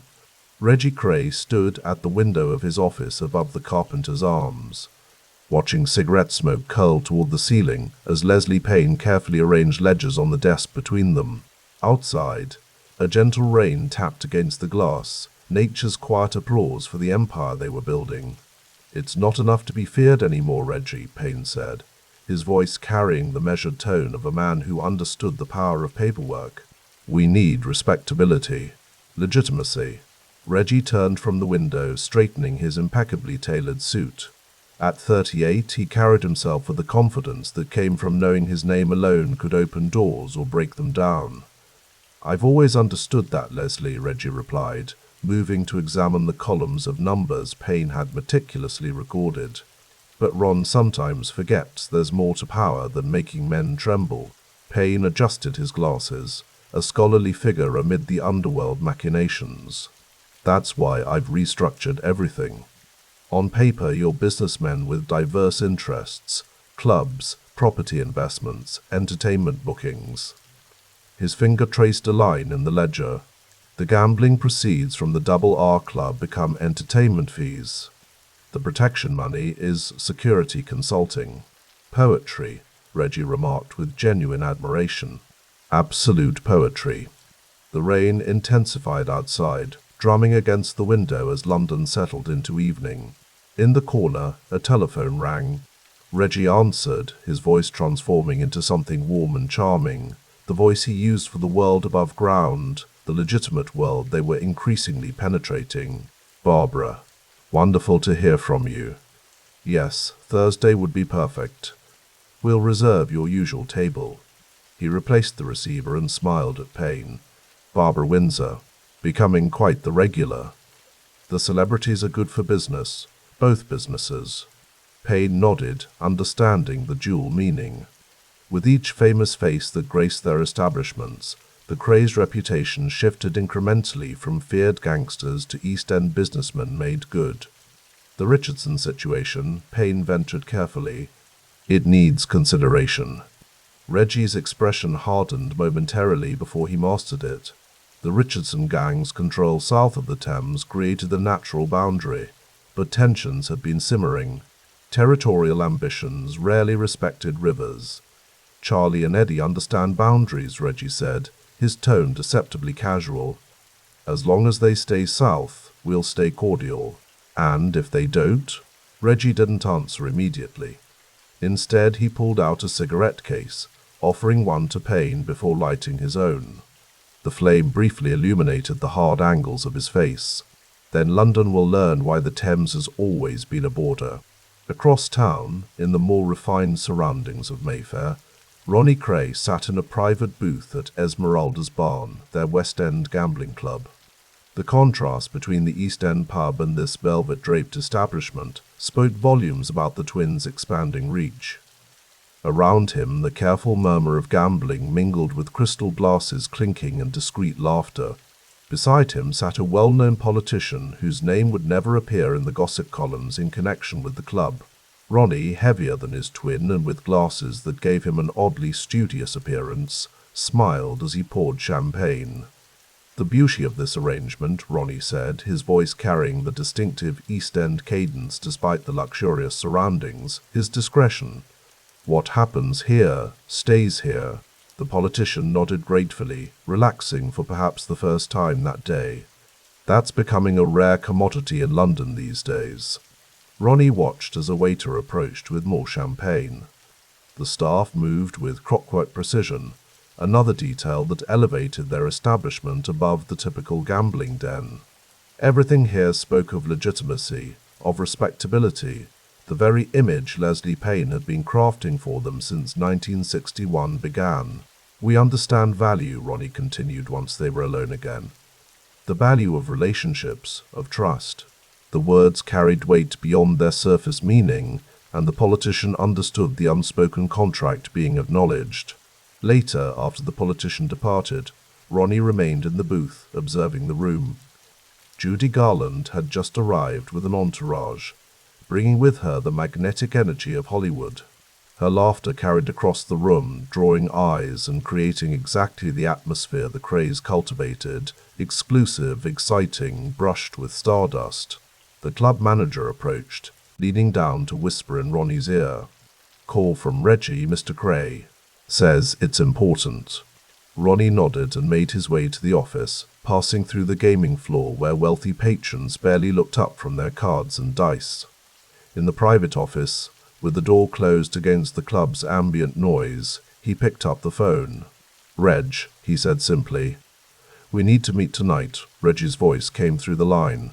"Payne's got the company structures sorted, and there's movement from the Richardsons we need to discuss." "I'll be there at midnight," Ronnie replied. "After I've seen to our American guest." "Joe Louis?" "The very same. The brown bomber himself." Pride colored Ronnie's voice. Having the former heavyweight champion of the world in their club represented another step up the social ladder they were determinedly climbing. "Make sure the photographers get what they need," Reggie reminded him. "The Mirror's sending someone. It's all part of the plan." The plan. The transformation of the Kray twins from neighborhood hard men to London celebrities, feared still, yes, but increasingly respected, even admired. Leslie Payne had helped them understand that perception could be engineered as methodically as any protection racket. "I know my part, brother," Ronnie said, a hint of irritation creeping into his voice. "I've been playing it perfectly." "I know you have, Ron." Reggie's tone softened. That's why we're where we are."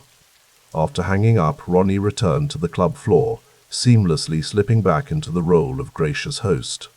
If some patrons felt a chill when he smiled, they were wise enough to respond with smiles of their own. Spring 1962 brought change to London, as cherry blossoms adorned the parks and a sense of renewal permeated the city.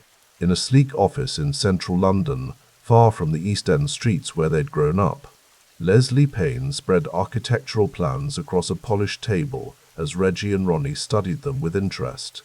"The property in Knightsbridge," Payne explained, tracing the outline of a building. "Perfect for legitimate investment. We'll channel profits from the Double R through the entertainment company, use it to secure the mortgage, then lease it back to ourselves through one of the shell corporations." Reggie nodded appreciatively. "And the tax man will see nothing but a series of reasonable business transactions," Payne assured him. The same structure worked for the Long firm's operations last quarter. Over 100,000 moved through the system without raising an eyebrow. The Long firm frauds represented one of their more sophisticated ventures, establishing seemingly legitimate businesses, building credit with suppliers, then disappearing after placing massive orders.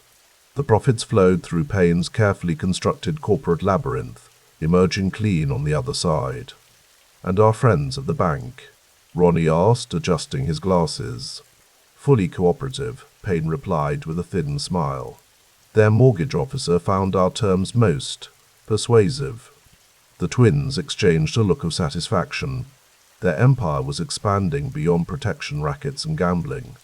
They were becoming businessmen in more than just appearance: property investors, entertainment impresarios, nightclub owners catering to London's elite. Later that afternoon, Reggie sat for a photographer from a society magazine in the lounge of their club. The setting had been carefully arranged: crystal decanters on the bar behind him, modern art on the walls, nothing that suggested anything but legitimate success. "Just a few more, Mr. Kray," the photographer said, adjusting his lens. "Perhaps one with you looking out the window." The thoughtful businessman contemplating his next venture. Reggie complied, moving to the window with practiced ease. He had learned the power of imagery, of controlling the narrative. Each photograph published was another brick in the wall of respectability they were building. "The piece will run next month," the journalist accompanying the photographer said. "We're focusing on self-made men transforming London's entertainment scene. Your journey from the East End to the West End makes for a compelling story." "We've always believed in bringing a touch of glamour to our part of London," Reggie replied smoothly. "The East End deserves the same quality establishments as Mayfair." The careful admission of how they'd acquired their initial capital to invest in these establishments went unremarked. The press, hungry for stories of social mobility in a changing Britain, proved remarkably uninterested in asking difficult questions when presented with charismatic subjects and good quotes. As the journalist and photographer packed up their equipment, Reggie's assistant approached discreetly. "Call came through about the Richardson matter," he murmured. "Their people crossed the river again last night." Approached O'Leary about his bookmaking operation. Reggie's expression didn't change, but something hardened in his eyes. "Tell Ronnie I'll meet him at the gym in an hour. And have Albert bring the car around." The assistant nodded and withdrew. Reggie turned back to the journalist with a warm smile that never reached his eyes. "One last thing. We're hosting a charity event next month for East End children. Perhaps your publication will be interested in covering it. Judy Garland has promised to sing." The boxing gym in Bethnal Green had been their sanctuary since childhood. The smell of sweat and liniment, the rhythmic sound of leather against canvas, it centered them, reminded them of who they were beneath the tailored suits and celebrity photographs. Ronnie pounded a heavy bag with methodical fury as Reggie entered, nodding to the owner who immediately ensured they would have privacy. "Richardson's people approached O'Leary," Reggie said without preamble, removing his jacket and rolling up his sleeves. "Testing our northern boundary again." Ronnie stopped punching, breathing heavily, sweat darkening his shirt. "That's 3 times this year. They're not getting the message." They understand the message, Reggie countered, picking up a skipping rope and beginning a fluid rhythm. They're choosing to ignore it. There's a difference. The twins move through their workout in tandem, the synchronized motion a physical manifestation of their unique bond. Around them, the gym emptied gradually, regulars knowing better than to linger when the Krays were in private conference. Payne says we need to be careful, Reggie continued, his breathing controlled despite the exertion. The corporate structure he's built works because we maintain a certain image. Public violence complicates that. Ronnie snorted derisively. Leslie worries too much about paperwork and not enough about respect. The paperwork is what keeps us out of prison, Ron. Reggie stopped skipping, fixing his twin with a level gaze. The corporations, the tax arrangements, the legitimate fronts, their armor, better than any gunman. Ronnie removed his gloves, flexing his fingers. Maybe, but Charlie Richardson needs to understand that north of the Thames belongs to the Krays. And he will, Reggie assured him, grabbing a towel to wipe sweat from his face. But smartly. We have investments to protect now. Celebrities in our clubs. Photographers taking our picture for magazines. A slow smile spread across Ronnie's face. David Bailey wants us for his new portfolio. Box of pin-ups, he's calling it. Us alongside the Beatles and the Rolling Stones. Reggie laughed, genuine pleasure breaking through his calculating exterior. Perfect. Exactly what we need. Celebrity, Ronnie. It's better protection than fear. I prefer both, Ronnie replied, but he was smiling too. As they showered and changed back into their suits, Reggie outlined his approach to the Richardson issue, a measured response, a negotiation backed by strength rather than an outright confrontation. Ronnie listened, occasionally offering a darker alternative but ultimately deferring to his brother's strategic thinking. We'll invite Charlie for a drink, Reggie concluded as they left the gym. Neutral ground. The Astor Club, perhaps. Very public. Very civilized.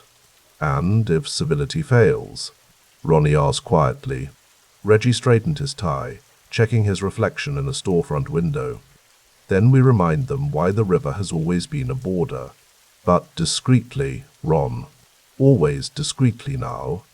Autumn 1963 painted London in russet and gold, leaves skittering across the pavement outside the Krays' newest acquisition, a private members' club in Knightsbridge that catered to a clientele far removed from their East End roots. Inside, under crystal chandeliers, Leslie Payne conferred with the twins over glasses of single malt whiskey, their empire's ledgers spread between them. The structure is working perfectly, Payne reported, satisfaction evident in his precise tones. The entertainment booking agency shows a profit of $35,000 this quarter, all legitimate on paper. The property holdings have appreciated by nearly 20%. And the gaming clubs, he smiled thinly. Well, they continue to exceed expectations. Reggie lifted his glass in a toast. To respectability. To profitability, Ronnie countered, but clinked his glass nonetheless. Payne closed the ledger and leaned forward. There's something else we should discuss. The photographer, David Bailey, his portfolio has attracted significant attention. Your inclusion alongside cultural icons has elevated your profile considerably. Indeed, Bailey's box of pin-ups had placed the Kray twins in a new context, not as frightening figures from London's underworld, but as stylish entrepreneurs, part of the cultural revolution sweeping Britain. The stark black and white portraits captured them as icons, their twinship and sharp suits rendering them almost mythological. The press inquiries have increased, Payne continued. I've been fielding calls from society columns, even American publications.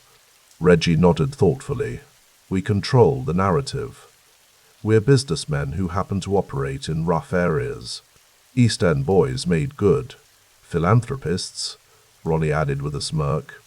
Don't forget our charitable works.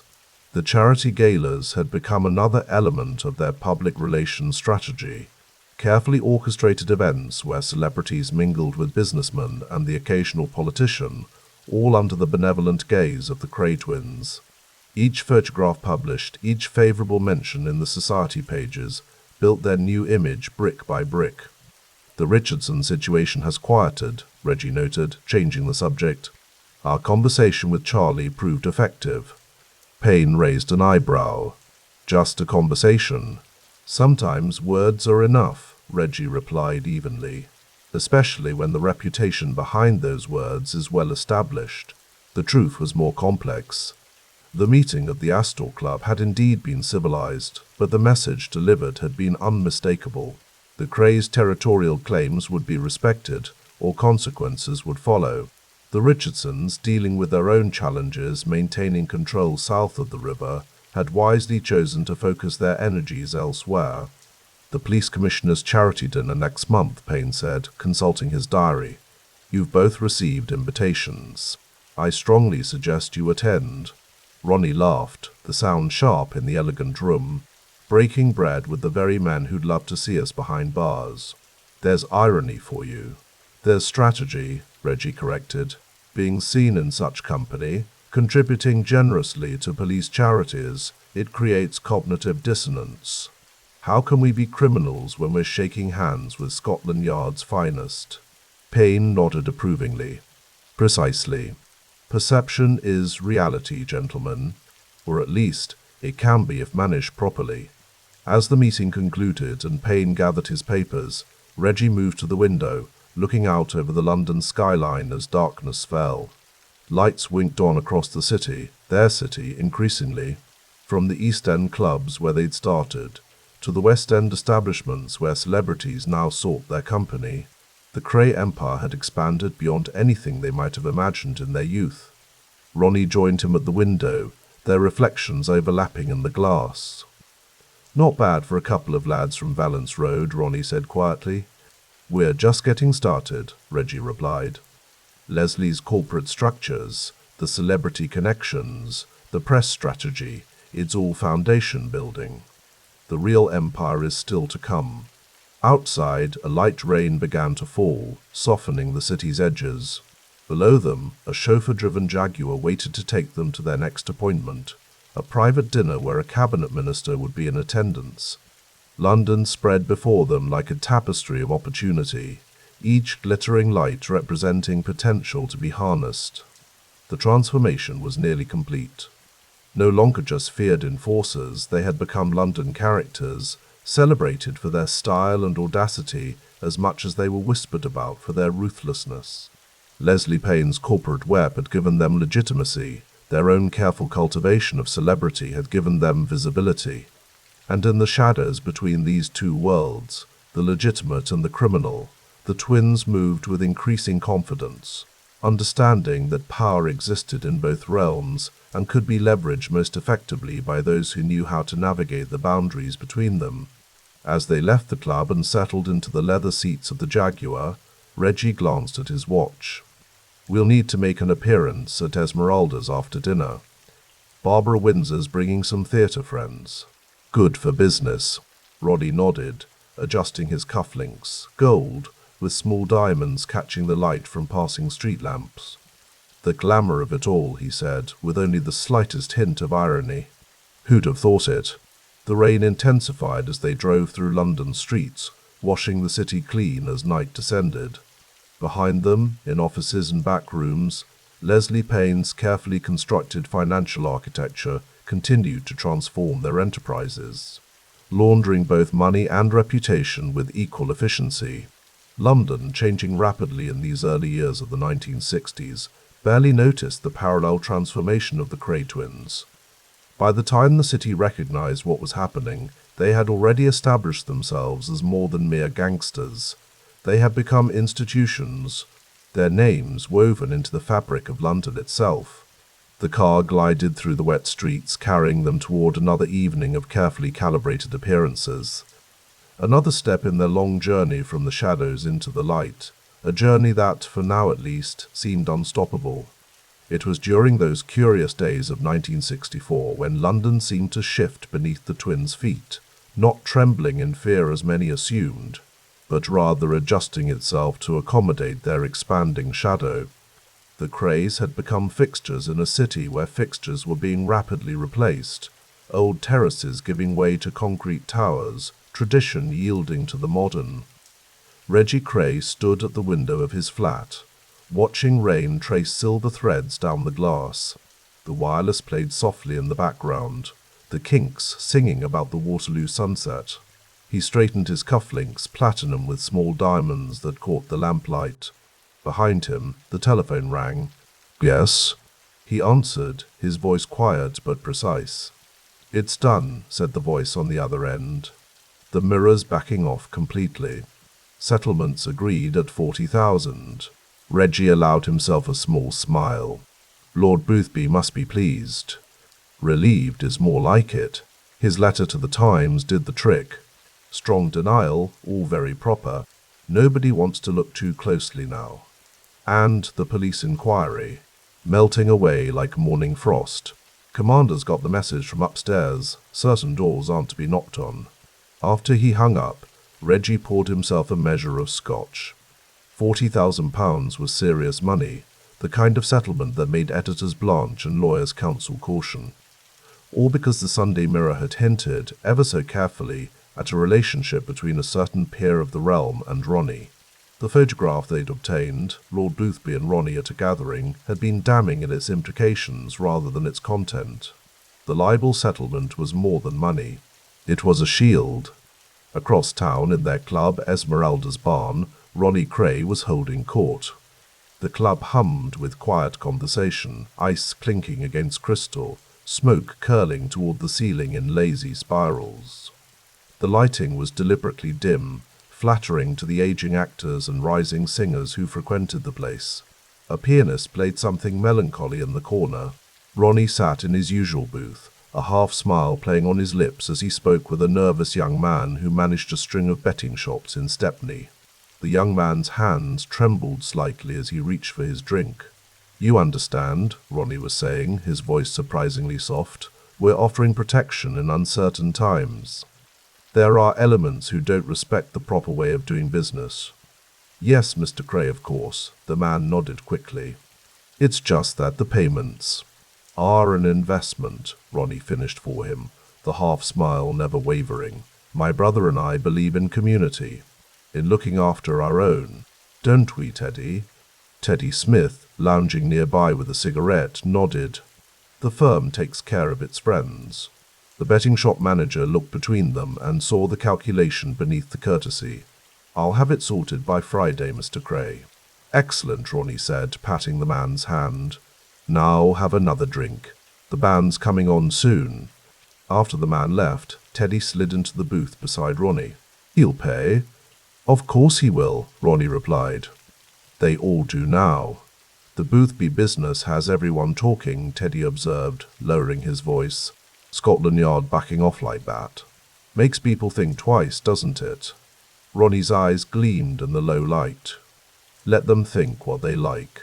But yes, certain people have learned it's better to keep their distance." The relationship between Ronnie and Teddy Smith was complicated, part friendship, part business, with undercurrents that neither discussed openly. Teddy was handsome, educated, and moved easily between worlds. He understood Ronnie in ways few others did, sensing the moods that could shift like weather. "Your brother's coming," Teddy nodded toward the entrance. Reggie moved through the club with the ease of ownership, stopping to exchange pleasantries with a table of businessmen, bending to kiss the hand of an aging film actress. By the time he reached their booth, 3 people had pressed business cards into his palm, and a local councillor had risen to shake his hand. "Busy night," Reggie remarked, sliding in across from them. "Getting busier," Ronnie replied. Inspector Reed was asking questions again down at Billy's place. Reggie's expression didn't change, but his fingers tapped once on the tabletop. "Leonard will handle him." Leonard was Detective Sergeant Leonard Nipper, Reed, a determined officer who had begun making inquiries about the twins' operations. Unlike some of his colleagues, Reed seemed impervious to the usual methods of persuasion. "He's persistent," Ronnie said. "But alone," Reggie countered. "No witnesses willing to talk. No senior officers backing his play. Not after the Boothby business." The Boothby affair had been simmering since early in the year, when the Sunday Mirror ran their thinly veiled story suggesting improper relationships between a peer and a known criminal. Lord Boothby had been quick to deny any wrongdoing, writing a letter to the Times that was a masterpiece of aristocratic indignation. The Mirror, facing potentially ruinous libel action, had swiftly retreated. What remained unspoken in polite society was the truth beneath it all, that Ronnie Kray and Lord Boothby did indeed move in some of the same circles, that there were photographs, that there were witnesses, and that powerful forces had decided such matters were better left unexplored. Later that evening, as the club began to empty, Charlie Kray joined his younger brothers. At 37, Charlie was the eldest, the steady one, less volatile than Ronnie, less calculating than Reggie. He carried a folded newspaper under his arm. "Interesting piece in the Mail," Charlie said, spreading the paper on the table. "They're saying the Yard's been told to tread carefully around certain investigations. Mentions no names, of course." "Of course," Reggie murmured, scanning the article. "Very delicate, these journalists, since the Mirror had to pay out." 40,000 reasons to be cautious," Charlie said with a slight smile. Ronnie leaned back in his seat. "Tom's been useful." Tom was Tom Dryburgh, Labour MP, and another establishment figure with connections to the twins. Like Boothby, Dryburgh moved in circles where discretion was currency and favours were traded like bonds. "Useful isn't the word," Reggie said. "Tom understands the value of friendship." "Speaking of friends," Charlie continued, "Leslie wants a word about the club accounts. Says there's a way to make the books cleaner for the taxman." Leslie Payne, their business manager, had been bringing a veneer of legitimacy to their operations, incorporating companies, creating paper trails that led inspectors in circles, transforming protection money into consulting fees and club memberships. "Tomorrow," Reggie decided. "Tell him to come by the flat." 10 o'clock. The three brothers sat in comfortable silence for a moment, the empty club around them like a stage after the audience has gone. It was in these quiet moments that they were most themselves, Charlie the mediator, Reggie the thinker, Ronnie the force. "We should have a party," Ronnie said suddenly. Something big. Show everyone that it's business as usual." Reggie considered this. Could be good for morale. The right sort of people. "I'll make a list," Charlie offered. "Film people, music people, the right businessmen, and a few friends from Parliament," Ronnie added with a sly smile. Reggie nodded slowly. Carefully though. No photographers. No press." Outside, London was settling into its midnight rhythm, taxicabs hissing over wet streets, late buses rumbling toward depots, the occasional police siren wailing in the distance. The city had changed since they were boys running wild in the bomb-cratered East End. Now it was swinging, vibrant, modern, a place where sharp suits and sharper wits could carve out empires. The next morning, Reggie met with Leslie Payne in his Whitechapel flat. The business manager arrived precisely at 10, carrying a leather portfolio and wearing the expression of a man with concerns to address. "The Boothby settlement has created an opportunity," Leslie began after accepting a cup of tea, "but also some complications." Reggie sat across from him, attentive but relaxed. "Explain." "On the positive side, the police backing off means we can expand certain operations without immediate concern. The betting shops in particular, there's room to grow there. And the complications." Leslie hesitated. "Visibility. The settlement has put a spotlight on you and Ronnie, even if it's indirect. People are making connections, even if the papers won't print them." "Let them," Reggie said with a dismissive gesture. "Connections aren't evidence." "True," Leslie acknowledged, "but it changes how we need to operate. More buffers between you and the day-to-day business. More legitimate fronts." They spent the next hour discussing corporate structures and property acquisitions, the scaffolding of legitimacy being built around their core enterprises. Leslie had a banker's mind, seeing pathways through regulation and taxation that others missed. As Leslie was leaving, he paused at the door.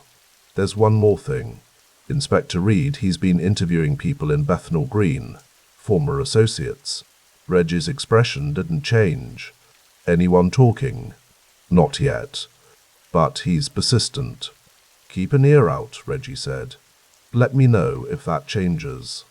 After Leslie left, Reggie made a telephone call to one of their connections at Scotland Yard, a detective sergeant, whose gambling debts had been forgiven in exchange for the occasional piece of information.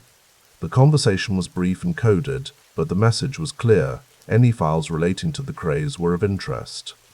That afternoon, Reggie visited his mother Violet at her home on Valence Road. The modest house where they had grown up remained the emotional center of the family, with Violet its unquestioning heart. She greeted him with tea and fruitcake, asking about Ronnie and Charlie before mentioning the newspaper stories. People talking again, she said, pouring tea into delicate cups that had survived the Blitz. About you and your brother. Just talk, Mum, Reggie assured her. Nothing to worry about. Violet Kray had raised 3 sons in hard times, through war and rationing and the rough justice of the East End. She asked few questions about their business but maintained an unwavering belief in their essential goodness.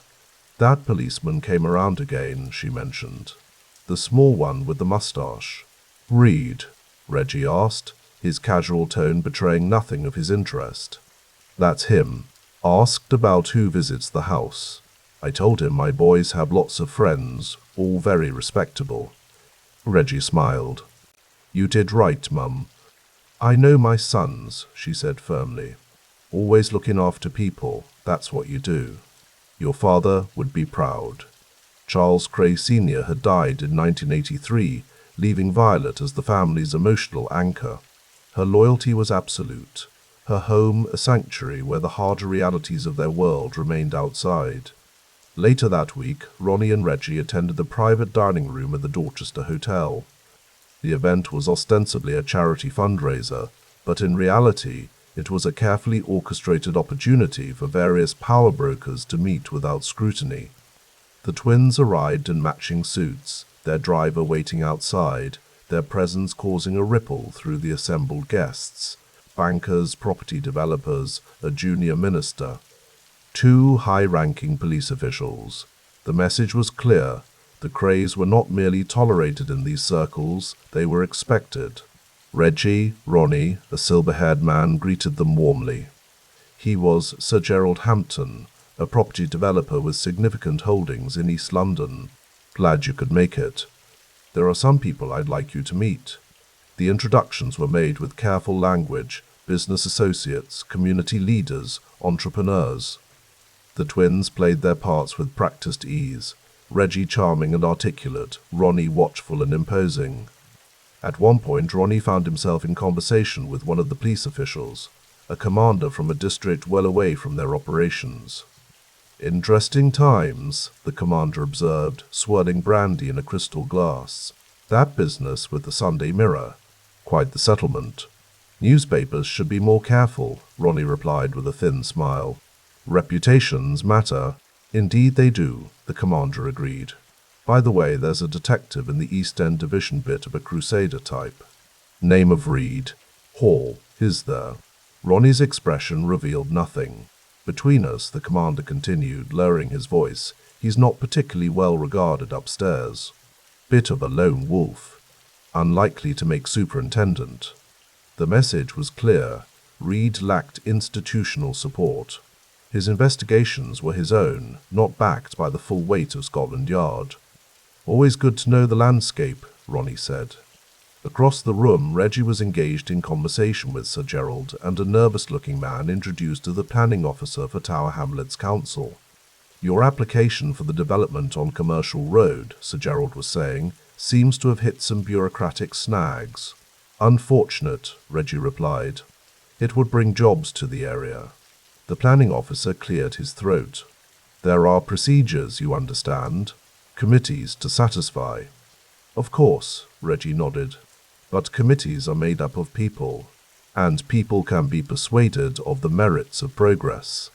The conversation continued in this vein, threats and opportunities wrapped in the language of civic improvement. By the time coffee was served, The planning officer had suggested that a revised application might receive more favorable consideration. As the twins left the Dorchester, they walked in silence for a moment, the night air cool after the warmth of the dining room. "Useful evening," Reggie finally said as they approached their car. "Very," Ronnie agreed. The commander confirmed what we thought about Reed. "And Sir Gerald's planning officer will be cooperative. The shield's working," Ronnie observed as they slid into the back seat of their Jaguar.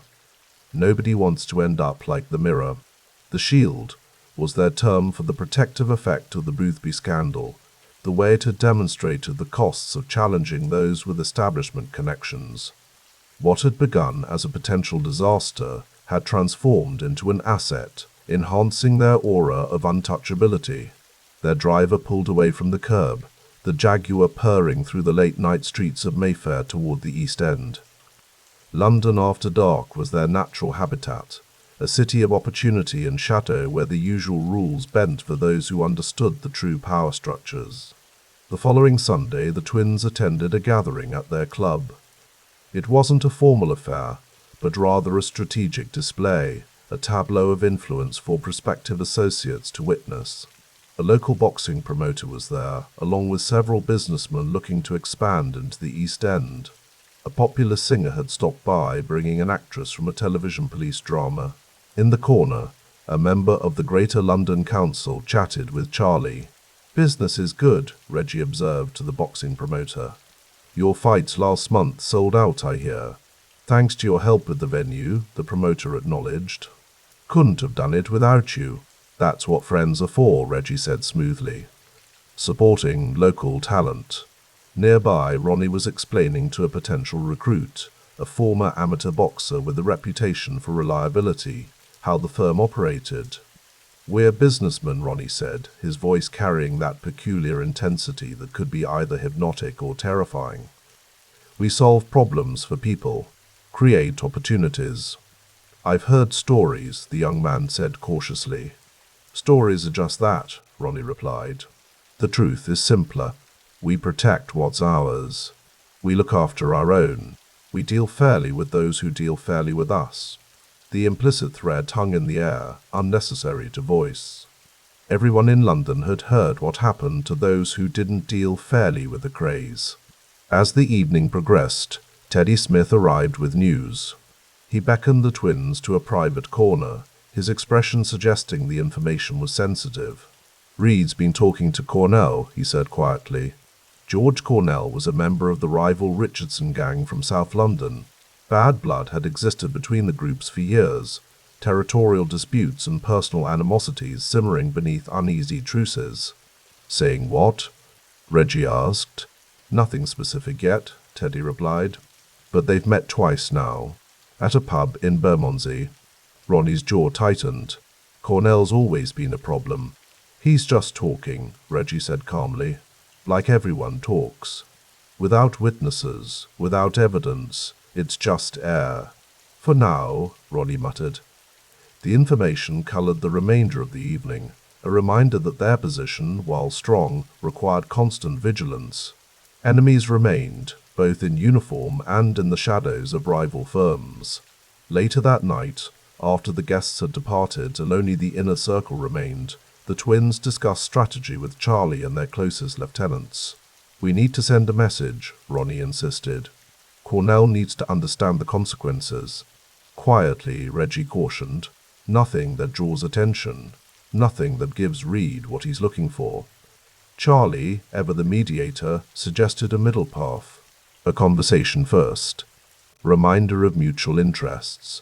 Everyone's better off with things stable. The discussion continued until consensus was reached. A graduated approach, pressure applied with precision rather than brute force. The firm had evolved beyond simple intimidation. Now it employed the same calculated escalation as any other power structure. In the early hours, as the last of their associates departed, the twins found themselves alone in the club. Ronnie poured 2 whiskies, sliding one across to his brother. "Sometimes I think about the old days," he said unexpectedly. "When it was simpler." Reggie raised an eyebrow. "Simpler, but smaller. We've built something here, Ron." "I know." Ronnie stared into his glass. But now there's more to lose. And more to gain, Reggie countered. The Boothby business proved it. They're afraid of us now, not just the small players, but the big ones. The ones who make the rules. Ronnie smiled then, the expression transforming his face. That's true. Did you see that commander tonight? Practically offering Reed on a plate. Because he knows which way the wind blows, Reggie said. And right now it blows our way. They finished their drinks in companionable silence, two halves of a formidable whole. Whatever differences existed between them, Reggie's calculation versus Ronnie's volatility, Reggie's strategic patience versus Ronnie's immediate demands, they remained fundamentally united. Twin pillars supporting an empire built on fear, favor, and the careful exploitation of weakness. Outside, dawn was breaking over London, grey light seeping into the streets, early workers beginning their commutes, the city stirring to life. For most, it would be an ordinary Tuesday in an ordinary week.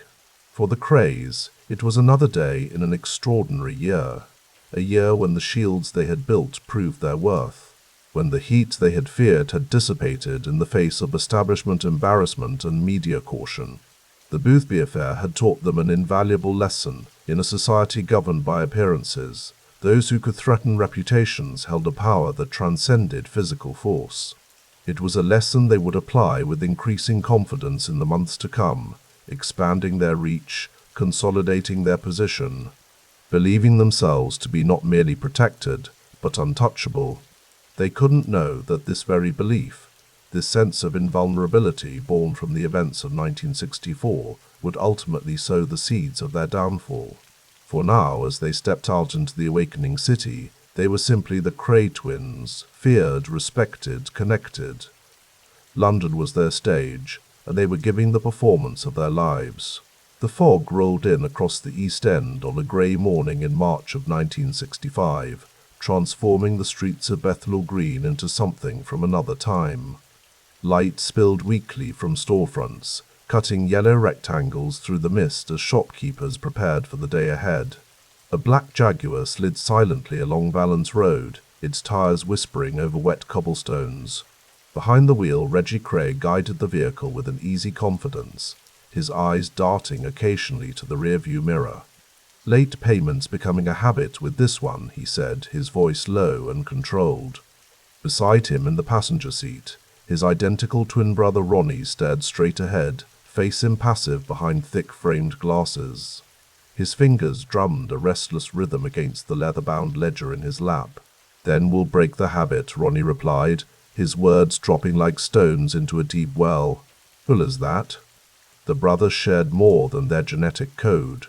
At 31, they'd cultivated an empire that stretched from the Docklands to the glittering clubs of the West End. The papers called them celebrities, gangsters with style who rubbed shoulders with lords and film stars. The reality, as with most things in London that year, had a sharper edge.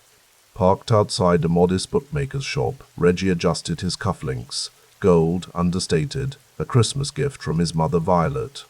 He studied his brother's profile, noting the slight twitch at the corner of Ronnie's mouth, the rigid set of his shoulders. The sedatives weren't working as well these days. The doctor had warned them about this. "Remember," Reggie said quietly, "we're just having a conversation." A reminder of terms.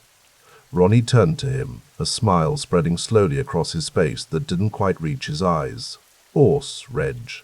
Just business." They exited the car in perfect synchronicity, two shadows moving as one through the thinning fog. Inside the shop, Harold Fleming was tallying yesterday's bets, his face going pale as the bell above the door announced the Krays' arrival. "Gentlemen," he stammered, "wasn't expecting you this morning." "That's the idea, Harold," Reggie said with a smile that could have charmed the birds from the trees.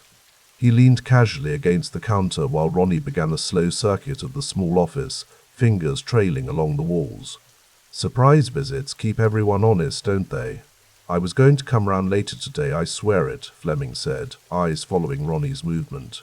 "Been a bit tight lately, what with—" "We're not interested in excuses," Ronnie interrupted, voice flat. 3 weeks running now, Harold. Makes a man wonder if you're taking us for fools." The air in the room seemed to thicken. Outside, London was waking up to a new day. Miniskirts on Carnaby Street, the Beatles on the wireless, Harold Wilson at number 10 talking about the white heat of technology. Inside this small bookmaker's shop, time moved differently, following older rules. "Let me make something clear," Reggie said, his tone conversational but firm. "The arrangement hasn't changed. What's changed is your compliance." "Times are different now," Fleming protested weakly. "The legal shops are cutting into business and—" Ronnie moved suddenly, not toward Fleming but to the door, where he turned the sign to closed and drew the blinds with deliberate care. "Different times require different measures," Reggie continued, as though there had been no interruption. From his coat pocket he produced a small revolver, placing it gently on the counter between them. Not pointing it, not brandishing it, simply allowing its presence to speak volumes. Fleming's eyes widened. "There's no need for that, Mr. Kray." Please. I've got half of what I owe in the safe. I can get the rest by tomorrow." "Half now is reasonable," Reggie nodded. "The rest by tonight." "Tonight? But I can't possibly." "You can," Ronnie said, returning to stand beside his brother. "You will, or we'll have a different conversation altogether." The bookmaker nodded frantically, turning to his safe with trembling hands. This was London in 1965, beneath the veneer of progress and cultural revolution. The Kray twins had evolved their methods since their early days. Where once a public display might have served as warning, now discretion ruled their business dealings. Firearms had become commonplace tools in their arsenal, not always used but present, ensuring compliance through the mere suggestion of escalation. As they drove away 10 minutes later, Reggie glanced at his brother. "He'll pay the rest." "They always do." Ronnie nodded absently, his attention caught by a newspaper stand they passed. The headlines screamed about the Race Relations Act, about Vietnam, about the suspension of the death penalty. "They're getting soft," he muttered. "The whole country's getting soft." "Maybe," Reggie replied. "But soft makes for easier business, doesn't it?" The twins' empire had expanded considerably in recent months. Their protection rackets now included dozens of businesses across East London. The firm, as their organization was known, had grown more structured, more disciplined in some ways, yet paradoxically more violent in its methods. Later that afternoon, they sat in the back room of Esmeralda's Barn, their casino in Knightsbridge. Leslie Payne, their business manager, spread documents across the polished table, his face drawn with concern. "The books look good overall," Payne explained, "but we've got a situation with Pellicci's club in Soho. He's claiming he can't afford our rates anymore." Reggie sipped his whiskey thoughtfully. "He's testing us." "Thinks because we're in the papers now, we're too visible to enforce properly," Ronnie added, eyes hard behind his glasses. "Needs to learn differently." Payne shifted uncomfortably. A former accountant with a talent for legitimizing questionable income, he'd grown increasingly uneasy with the twins' methods. "Perhaps a renegotiation." "No," Ronnie cut him off sharply. "No negotiations. We set terms, they meet them." "Pellicci has connections," Payne cautioned. "So do we," Reggie replied evenly. "Better ones." The temperature in the room seemed to drop several degrees as Ronnie leaned forward, removing his glasses to clean them meticulously with his handkerchief. When he spoke again, his voice had that distant quality that always made Payne nervous. "Have him picked up. Bring him to the yard behind the billiards hall. No marks on his face." Payne swallowed hard but nodded. This was the new normal. Abductions and conversations that left no visible evidence but ensured immediate compliance. The approach was calculated. Hospital reports might document accidents, but nothing could be proven.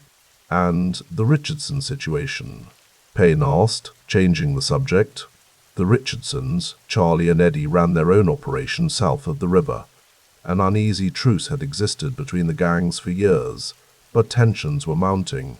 "They're expanding into Hackney," Reggie said, "testing our borders." "Then we push back," Ronnie stated simply. The twins exchanged a look. one of those silent communications that only they understood. Reggie nodded almost imperceptibly, then turned back to Payne. Double our presence in Hackney. Make sure everyone knows who they're paying. Any Richardson collectors show up, they get escorted out. Firmly. As twilight descended over London, painting the Thames in muted purples and blues, Reggie found himself alone in his flat in Cedra Court. Frances, his wife of barely a year, had left him months ago, her fragile mental state unable to withstand the pressures of life with the Krays. Her absence was a physical ache that never quite subsided. He poured himself another drink, staring at their wedding photograph. She looked so young, so hopeful. What had she seen in him, he wondered, beyond the sharp suits and the whispered power? What had she hoped to find? The telephone rang, jarring him from his thoughts. "It's done," came the voice of Teddy Smith, one of their more reliable associates. "Pelici's seen reason. Says he'll have full payment by morning." "Good," Reggie replied. "Any trouble?" "Nothing serious." Ron's methods were persuasive. Reggie closed his eyes briefly. "Where is he now?" The double R said he needed a drink. After hanging up, Reggie considered leaving his brother to his devices. Ronnie could handle himself, but something, instinct perhaps, or the memory of recent episodes, prompted him to reach for his coat. The Double R Club was packed that evening, the air thick with cigarette smoke and the latest Rolling Stones record. Reggie moved through the crowd with practiced ease, nodding to those who recognized him, ignoring the whispers that followed in his wake. He found Ronnie at the bar, surrounded by a small entourage of admirers and hangers-on. His brother's laughter carried across the room, too loud, too sharp. The warning signs were there if you knew how to read them. "Ron," Reggie said quietly, placing a hand on his twin's shoulder. "Let's get some air." Ronnie turned, his eyes slightly unfocused. Reggie, just in time, was telling these gentlemen about our expansion plans. Alarm bells rang in Reggie's mind. Outside. Now. The tone was enough. Ronnie made his excuses and followed his brother to the alley behind the club, where the spring night air was cool against their skin. "You can't discuss business in public," Reggie said, keeping his voice level. "Especially not now. We've got too many eyes on us." Ronnie lit a cigarette, inhaling deeply. "You worried too much, Reg. No one's listening. Everyone's listening. That's the point.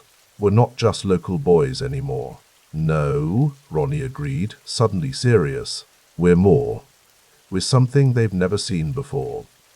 There was a gleam in his eye that Reggie recognized, the dangerous brilliance that could lead to innovation or catastrophe, often both. The doctors had a name for it now, paranoid schizophrenia. The diagnosis had come years earlier, but they rarely spoke of it directly.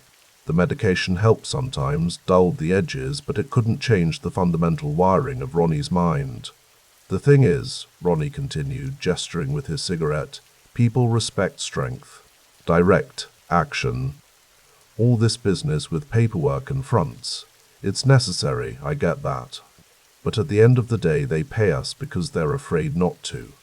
Fear's part of it," Reggie acknowledged, "but stability's the other part. We provide a service. Protection, conflict resolution, financing when the banks won't touch them. The business, Ron." "A business backed by muscle," Ronnie countered. "Don't pretend otherwise." They stood in silence for a moment, two halves of a complicated whole. Ronnie, unpredictable, volatile, brilliant in his way.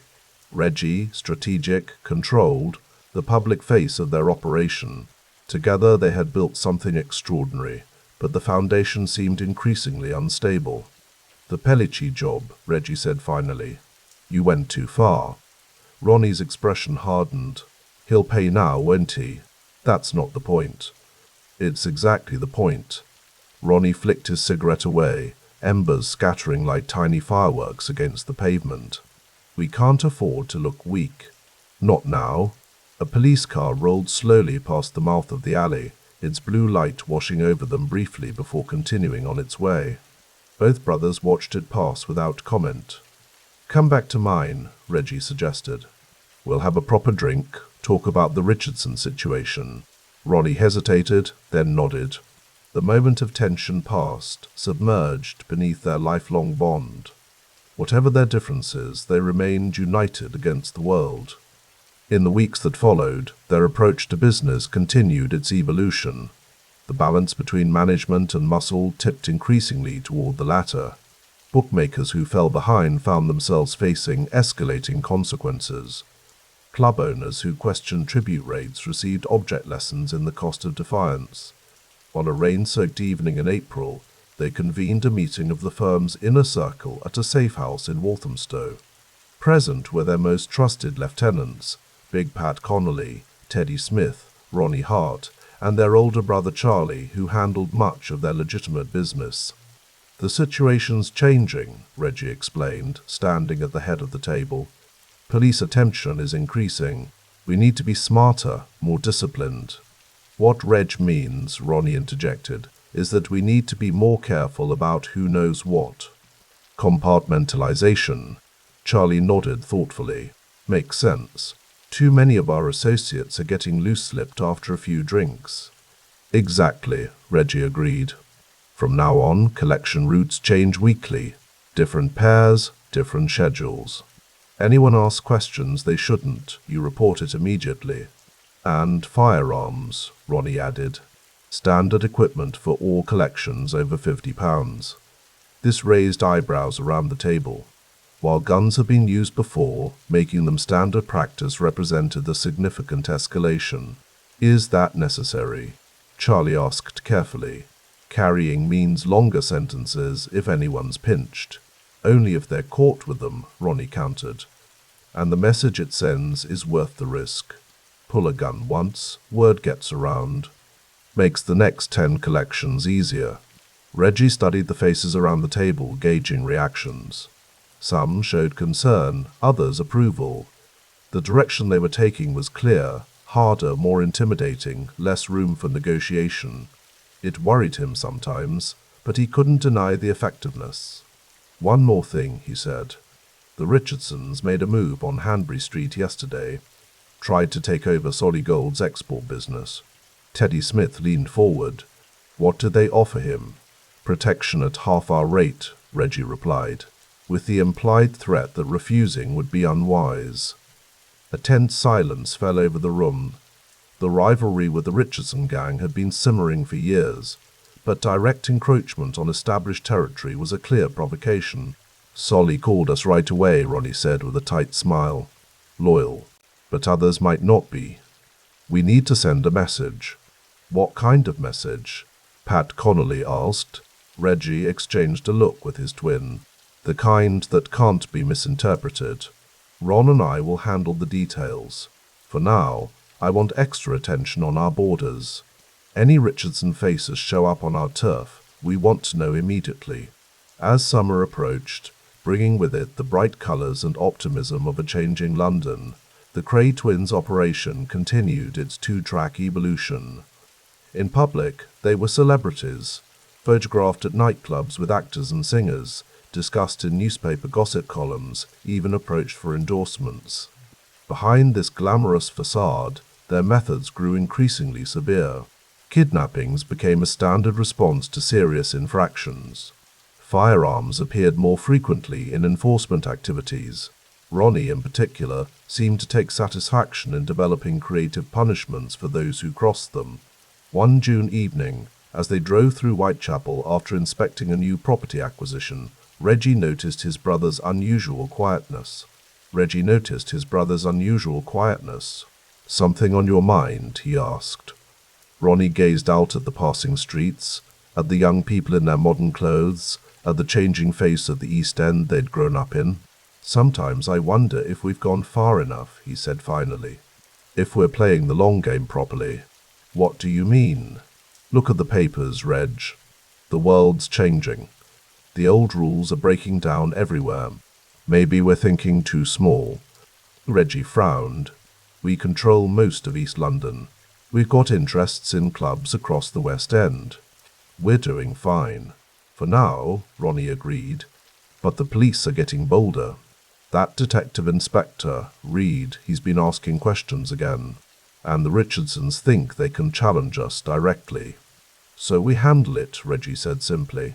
Like we always do. Ronnie turned to him, expression serious behind his glasses. That's just it, Reg. Maybe like we always do isn't enough anymore. Maybe we need to show everyone, the police, the Richardsons, everyone, exactly what happens when they push against us. Something in his brother's tone made Reggie uneasy. What are you suggesting? Something memorable, Ronnie replied, his gaze drifting back to the window. Something they'll talk about for years. The conversation stayed with Reggie long after they'd parted ways that evening. His brother's moods had always been cyclical, periods of manic energy followed by darker, more paranoid phases. The medication was supposed to smooth these transitions, but Ronnie had been taking it less regularly lately, complaining that it dulled his thinking. At his flat, Reggie poured himself a brandy and considered calling Dr. Frost, the physician who managed Ronnie's condition. But what would he say?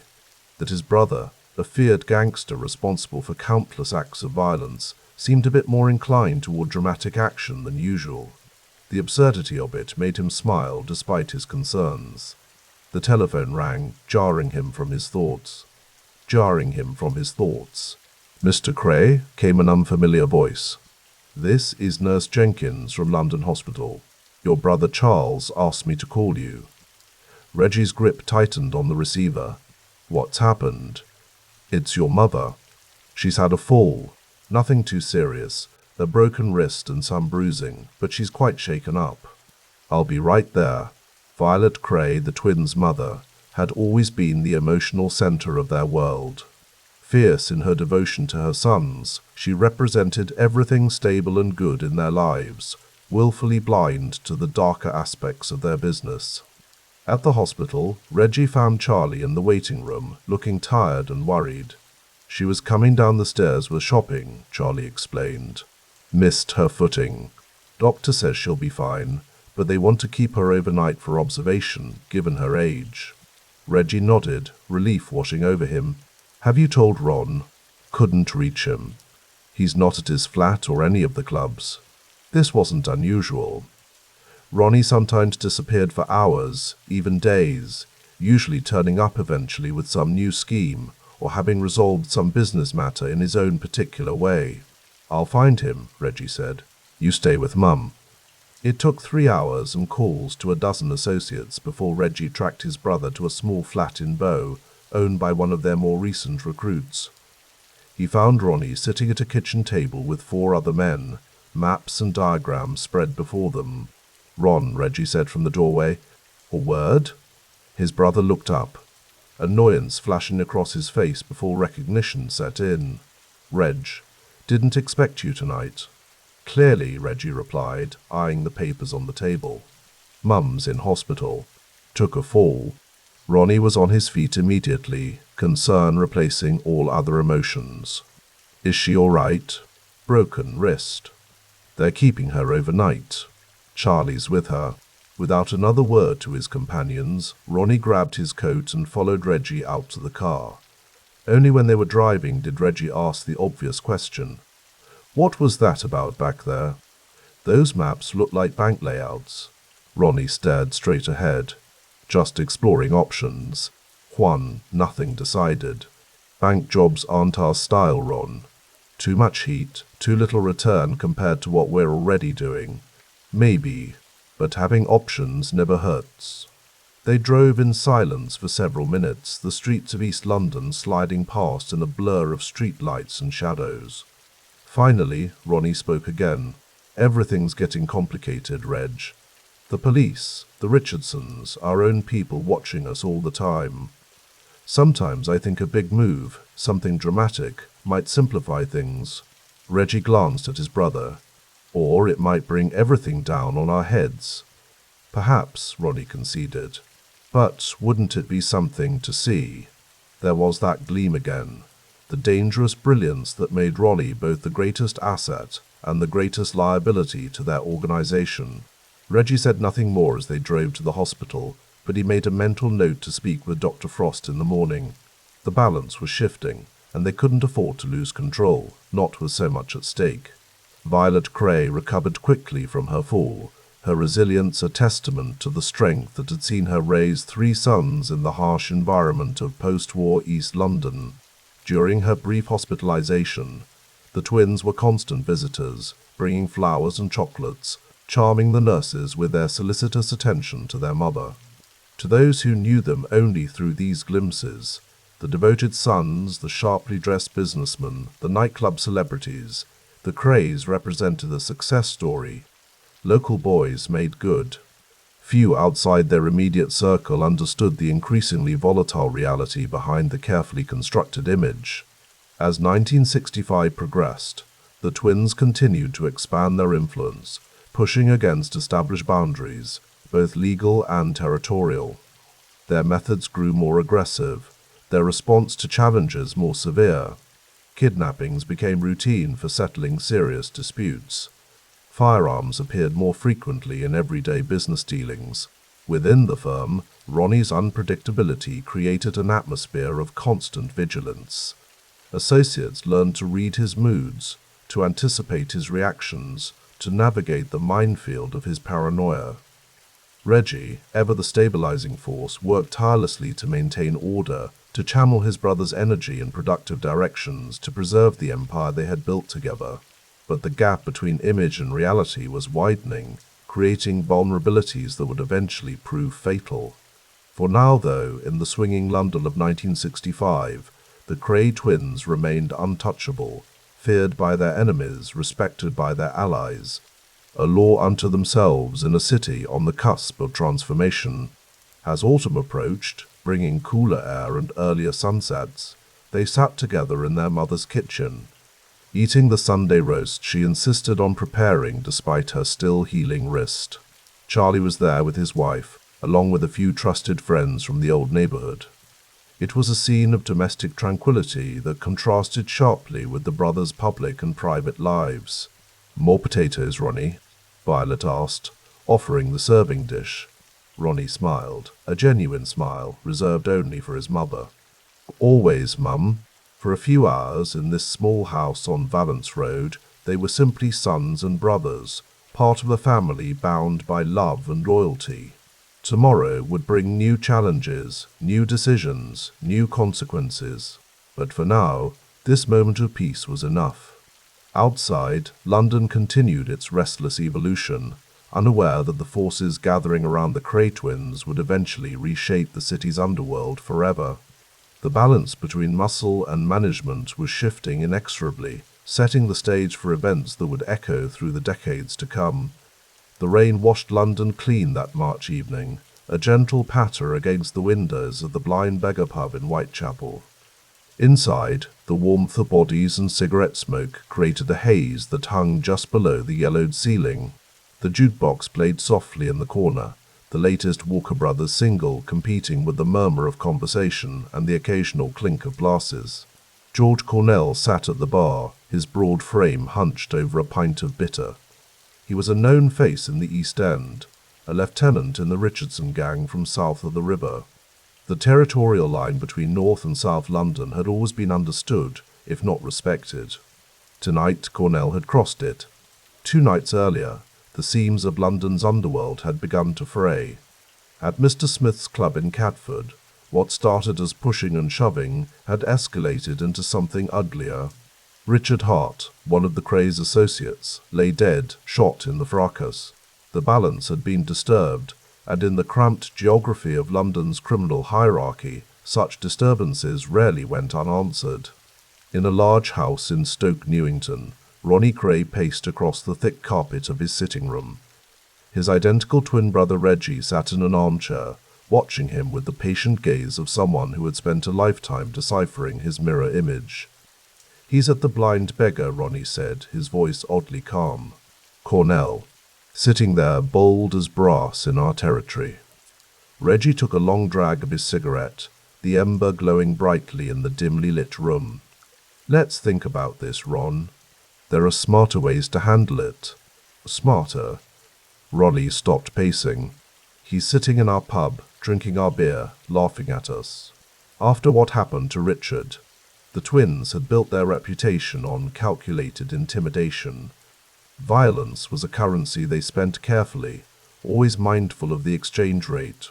But lately, Ronnie's calculations had been changing, the equations in his mind producing different answers than they once had. "This isn't just about Cornell," Reggie said, leaning forward. "It's about sending a message that reaches beyond the East End."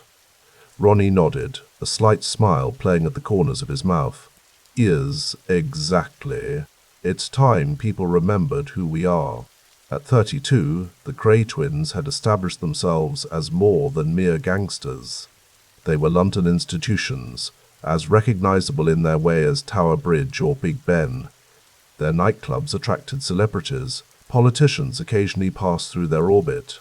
They had crafted an image of the gentleman gangster, a peculiarly English archetype that allowed society to admire them from a safe distance.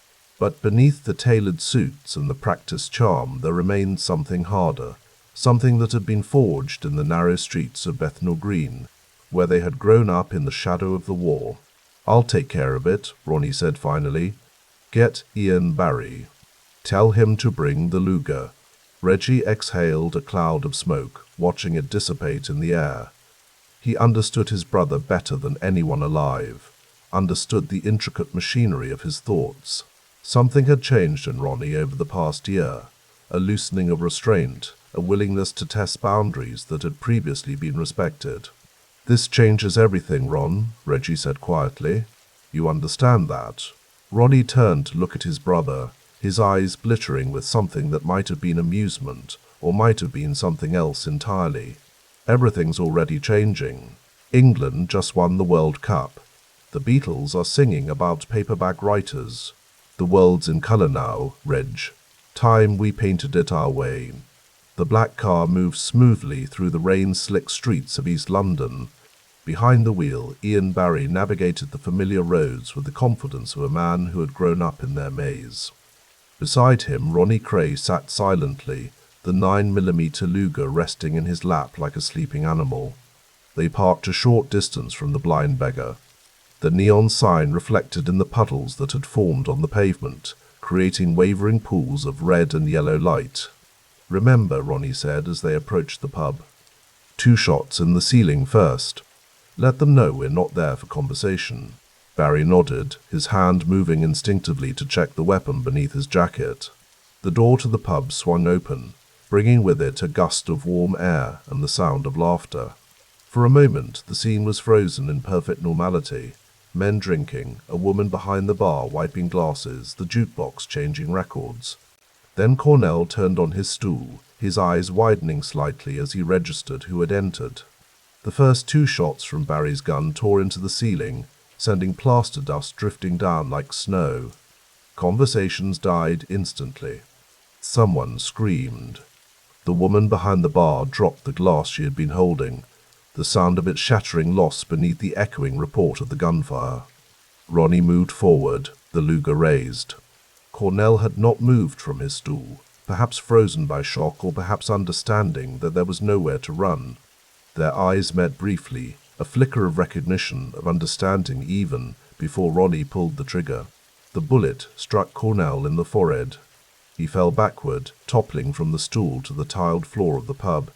The room had gone utterly silent except for the soft hiss of the jukebox as it prepared to play the next record. Ronnie looked down at Cornell's body for a moment, then turned and walked out of the pub, Barry following close behind. The rain had stopped, leaving the streets glistening under the streetlights. "It's done," Ronnie said simply as they got back into the car. In the days that followed, the headlines screamed from every newsstand in London. "Gangland execution," declared the Evening Standard. "Murder in the East End," proclaimed the Daily Mirror. The twins' names appeared in black type, no longer whispered but shouted from the front pages. Detective Inspector Leonard Nipper Reed sat at his desk at Scotland Yard, a stack of newspapers piled in front of him. He had been tracking the Krays for years, building a case methodically, patiently. Now, with Cornell's murder, the landscape had shifted. "They've gone public," he said to his colleague, Detective Sergeant Frank Cater. "All these years keeping their violence behind closed doors, and now this." Cater nodded, flipping through his notebook. Witnesses place Ronnie Kray and Ian Barry at the scene. No doubt about the identification. And yet finding someone willing to testify will be another matter entirely, Reed said, tapping his pen against the desk. Fear's a powerful motivation for silence. So what's changed? Cater asked. Why go so public now? Reed leaned back in his chair, considering the question. Pride, maybe. Or arrogance. They've been untouchable for so long they've started to believe their own myth. In their house in Stoke Newington, the twins held court. The large sitting room was filled with associates, some long-time members of the firm, others more recent additions, drawn by the twins' growing notoriety.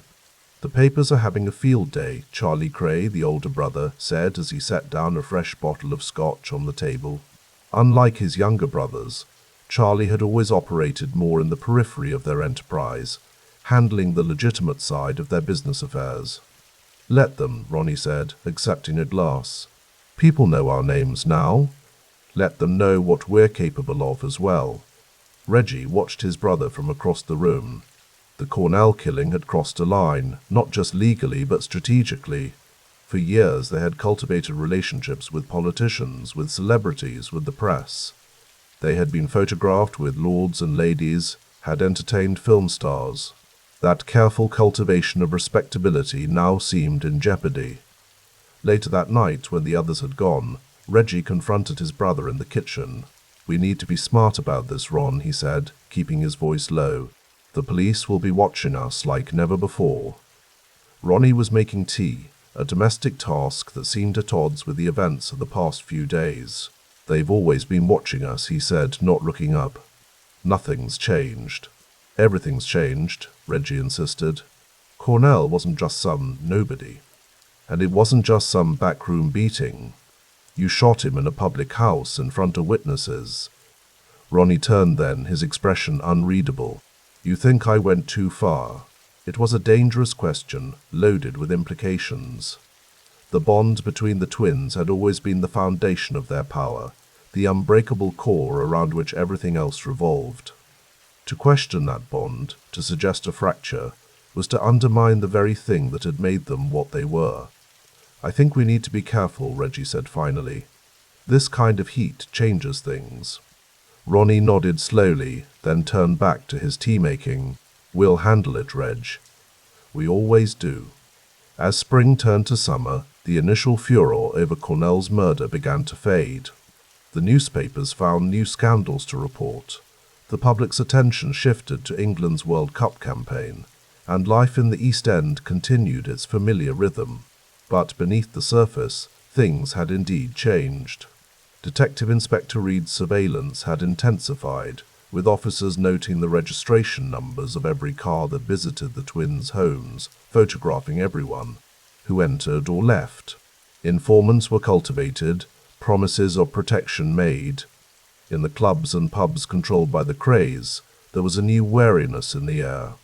Men who had once been eager to be seen in their company now found reasons to be elsewhere.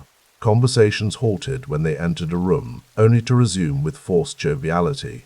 People are nervous, Reggie observed one evening as they sat in the Carpenter's Arms, the pub they had bought for their mother. I can feel it. Ronnie sipped his drink, seemingly unbothered. Let them be nervous. Fear keeps people honest. It also makes them unpredictable, Reggie countered. And unpredictable people make mistakes. As autumn approached, Ronnie's attention was drawn to a new project, one that would further challenge the boundaries between their world and the authority of the state.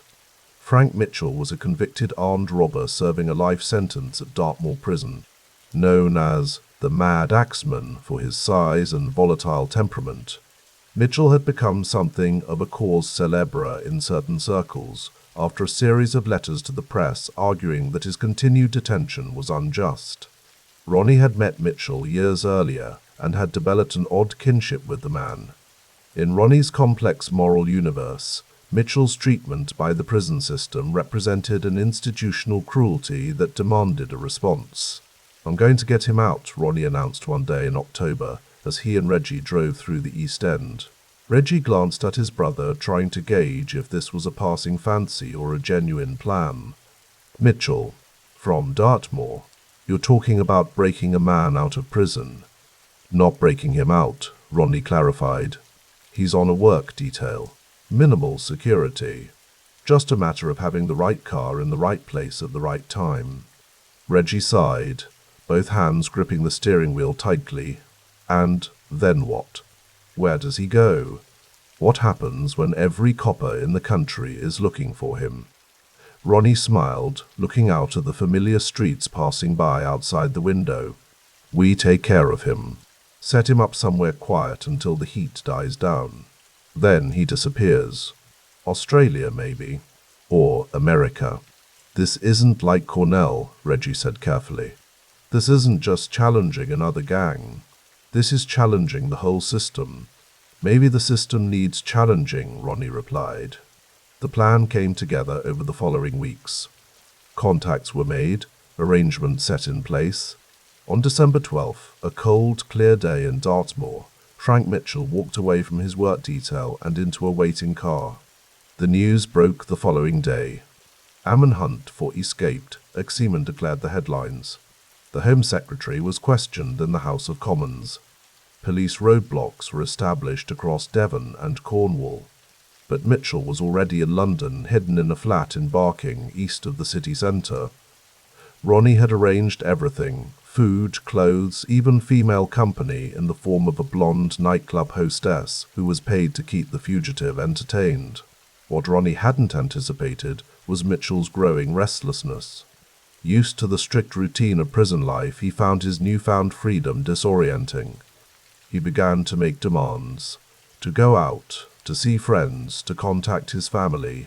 Each request was refused, for his own safety, Ronnie insisted. He's becoming a problem, Freddie Foreman, one of the twins' most trusted associates, reported after visiting the safe house. Getting angry, threatening to leave. If he walks out and gets picked up, the implications hung in the air. Mitchell knew too much, had seen too many faces, could identify too many people. 2 weeks after the escape, on Christmas Eve, Mitchell was told he was being moved to a safer location. He got into a van willingly enough, perhaps eager for any change in his circumstances. He never arrived at any new hiding place. Somewhere on the journey, the van stopped. What happened next would remain officially unresolved for years, though rumors circulated. What was certain was that Frank Mitchell was never seen again. As 1966 drew to a close, the twins faced a new reality. The Cornell murder had shattered their carefully constructed image of gentlemen gangsters. The Mitchell escape and subsequent disappearance had escalated their conflict with authority to a new level. The police were no longer content with containment. Now they sought destruction. On New Year's Eve, as fireworks exploded over the Thames and Londoners celebrated in the streets, Reggie and Ronnie sat alone in Ronnie's house, sharing a bottle of expensive whiskey. Quite a year, Reggie observed, watching the play of light from the fire on the amber liquid in his glass. Ronnie nodded, his expression thoughtful. They'll remember 1966, not just for the World Cup. The question is what they'll remember us for, Reggie said. All those years building something respectable, something that could last. Respectability, Ronnie scoffed. That was always your dream more than mine, Reg. I never wanted to be respectable. I wanted to be feared. The fire crackled in the grate, casting long shadows across the room. Outside, they could hear distant cheering as midnight approached. Fear only gets you so far, Reggie said quietly. Fear makes enemies as well as friends. Ronnie turned to look at his brother, his other half, the person who had been beside him from the beginning. That's why we have each other, isn't it? Whatever comes, we face it together. Reggie raised his glass in a toast. Together, he agreed. As the clock struck midnight and 1967 began, neither twin could know what the coming year would bring. The events of 1966, the public violence, the direct challenge to state authority, had set them on a path from which there would be no easy return. The rain began again as the New Year's celebrations continued, washing the streets clean, at least for a little while. In the East End, in the pubs and clubs and betting shops that formed the territory of the Kray Empire, men raised glasses to the twins' health. Some out of genuine loyalty, others out of fear. And in the quiet offices of Scotland Yard, Detective Inspector Reed continued to build his case, adding newspaper clippings to his growing file, connecting names to faces, patiently constructing the net that would, in time, close around the most famous gangsters in London. But that was still in the future. For now, as the first minutes of 1967 ticked away, Ronnie and Reggie Kray remained what they had always been, twins bound by blood and history, their names spoken with a mixture of fear and fascination throughout the city they had made their own. The fire burned low in the grate. Outside, the last of the fireworks faded from the sky. Another year was beginning, full of possibilities and dangers not yet imagined. The light had grown thin over London as autumn folded into itself that October. A steady drizzle painted the East End streets with a slick sheen, the kind that reflected neon signs in broken fragments across the pavement. Inside the Carpenter's Arms, the pub the twins had bought for their mother Violet, Reggie Kray sat alone at a corner table, nursing a whiskey that had long since lost its chill. He turned the glass slowly, watching amber liquid catch what little light penetrated the smoky room. The year had revealed fractures in what once seemed impenetrable, the empire he and his brother had built through determination and fear. Now, in the waning months of 1967, both the foundation and facade were beginning to crumble. Reg, Charlie's voice broke through his contemplation. His older brother slid into the seat opposite, rain darkening the shoulders of his tailored suit. "You've been sitting here 3 hours." "Thinking," Reggie replied, his voice flat. Charlie studied him with the weary eyes of a man who had spent too many years watching his younger brothers walk a tightrope of their own making. About Frances. The name hung in the air between them. Frances Shea, Reggie's wife of barely 2 years, had taken her own life just 4 months earlier. June had stolen her away with a bottle of pills, leaving behind only questions and a grief that had calcified into something darker within Reggie's chest. "About everything," Reggie finally answered, meeting Charlie's gaze. "The clubs, the books, all of it. Everyone's getting nervous, Charlie." "I can feel it." Charlie leaned forward, lowering his voice, though the pub held only their most trusted associates scattered at distant tables. "This thing with McVitie needs settling. He's been talking too much, skimming too much. Ron's patience is finished." Reggie's jaw tightened. Jack the Hat, McVitie had been a problem simmering beneath the surface for months. A debt collector for the firm who'd been given £500 to eliminate an adversary, money he'd pocketed without completing the job. In the complex hierarchy of London's underworld, such a betrayal couldn't stand. "He'll be handled," Reggie said quietly. Outside, a police siren wailed in the distance, a sound that seemed to grow more frequent with each passing week. The Richardson trial earlier that year had changed something in the city, brought the underworld's machinery into the harsh light of public scrutiny. The papers that once fawned over the craze of celebrity connections now whispered about their business methods. "Nipper Reed isn't backing off," Charlie continued, referring to Detective Inspector Leonard Nipper Reed, whose determined investigation had been circling ever closer. "Some of the boys are getting jumpy." "Let them jump," Reggie replied, a coldness entering his voice. "We've weathered worse." But both men knew this wasn't entirely true. The firm was changing. After Frances died, something vital had left Reggie, a moderating influence perhaps, or simply the last tether to a life that might have been different. Whatever compass had occasionally steered him toward restraint had been buried alongside her. In a flat on the Essex Road, Ronnie Kray sat with his feet up on a leather ottoman, listening to the wireless while rain tapped against the windows. The summer's headlines about the Sexual Offences Act, decriminalizing homosexuality, had brought him a measure of private satisfaction, though such matters remained carefully separate from the firm's public face. "They're saying McVitie's been seen around Islington," said Teddy Smith, lounging in an armchair across from Ron. Teddy was one of the few men who could speak freely around Ronnie without fear. His particular combination of intelligence and Viciousness had always appealed to the more volatile twin. "Jack thinks he can just disappear the money and we'll forget," Ronnie said, his voice carrying that peculiar cadence that often made listeners unsure whether a joke or a threat was coming.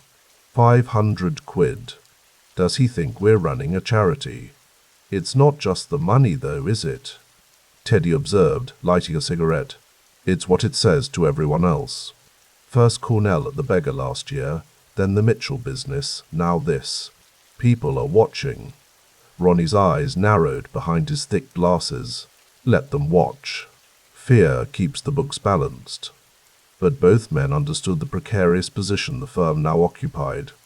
After George Cornell's public execution at the Blind Beggar pub the previous year, and Frank Mitchell's disappearance from Dartmoor prison months later, the Krays had crossed a threshold. The old rules of London's underworld, discretion above all, had been shattered. The spotlight had grown hotter, bringing with it both fame and vulnerability. Some of the clubs are getting harder to collect from, Teddy continued carefully.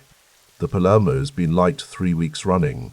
The owner's suddenly never there when our boys come round. Ronnie's expression darkened. Then perhaps we need to remind him how things work.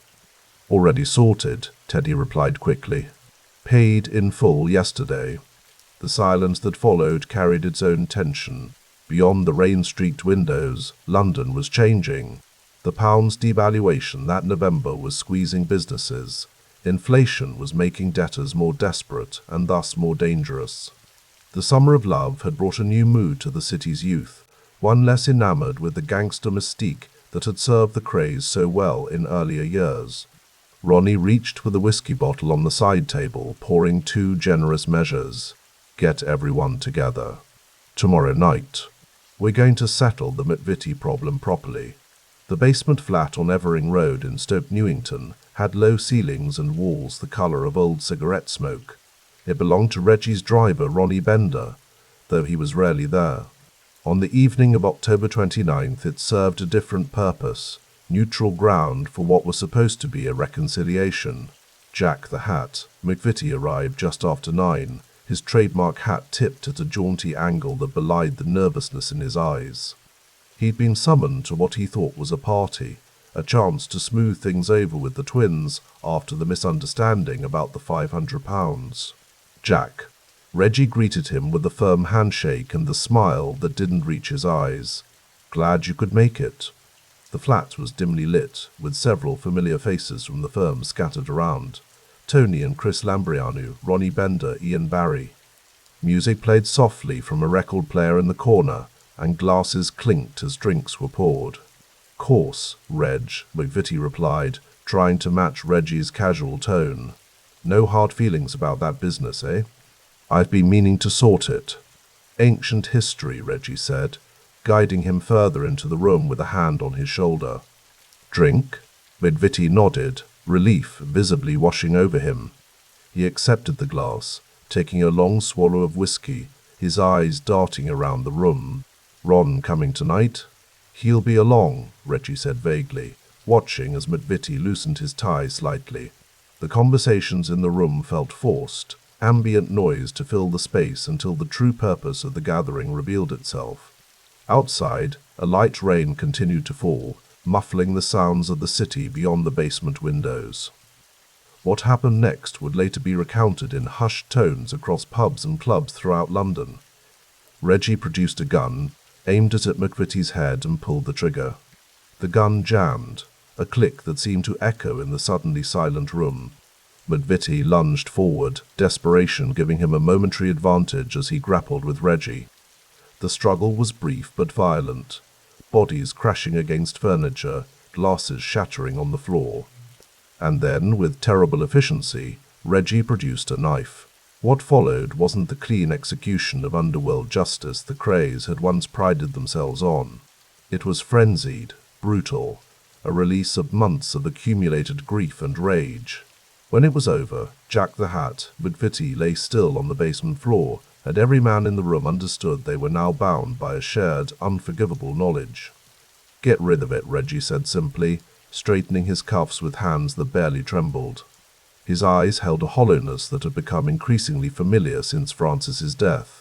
The Lambrianu brothers exchanged glances, the weight of what they'd just witnessed settling like stone.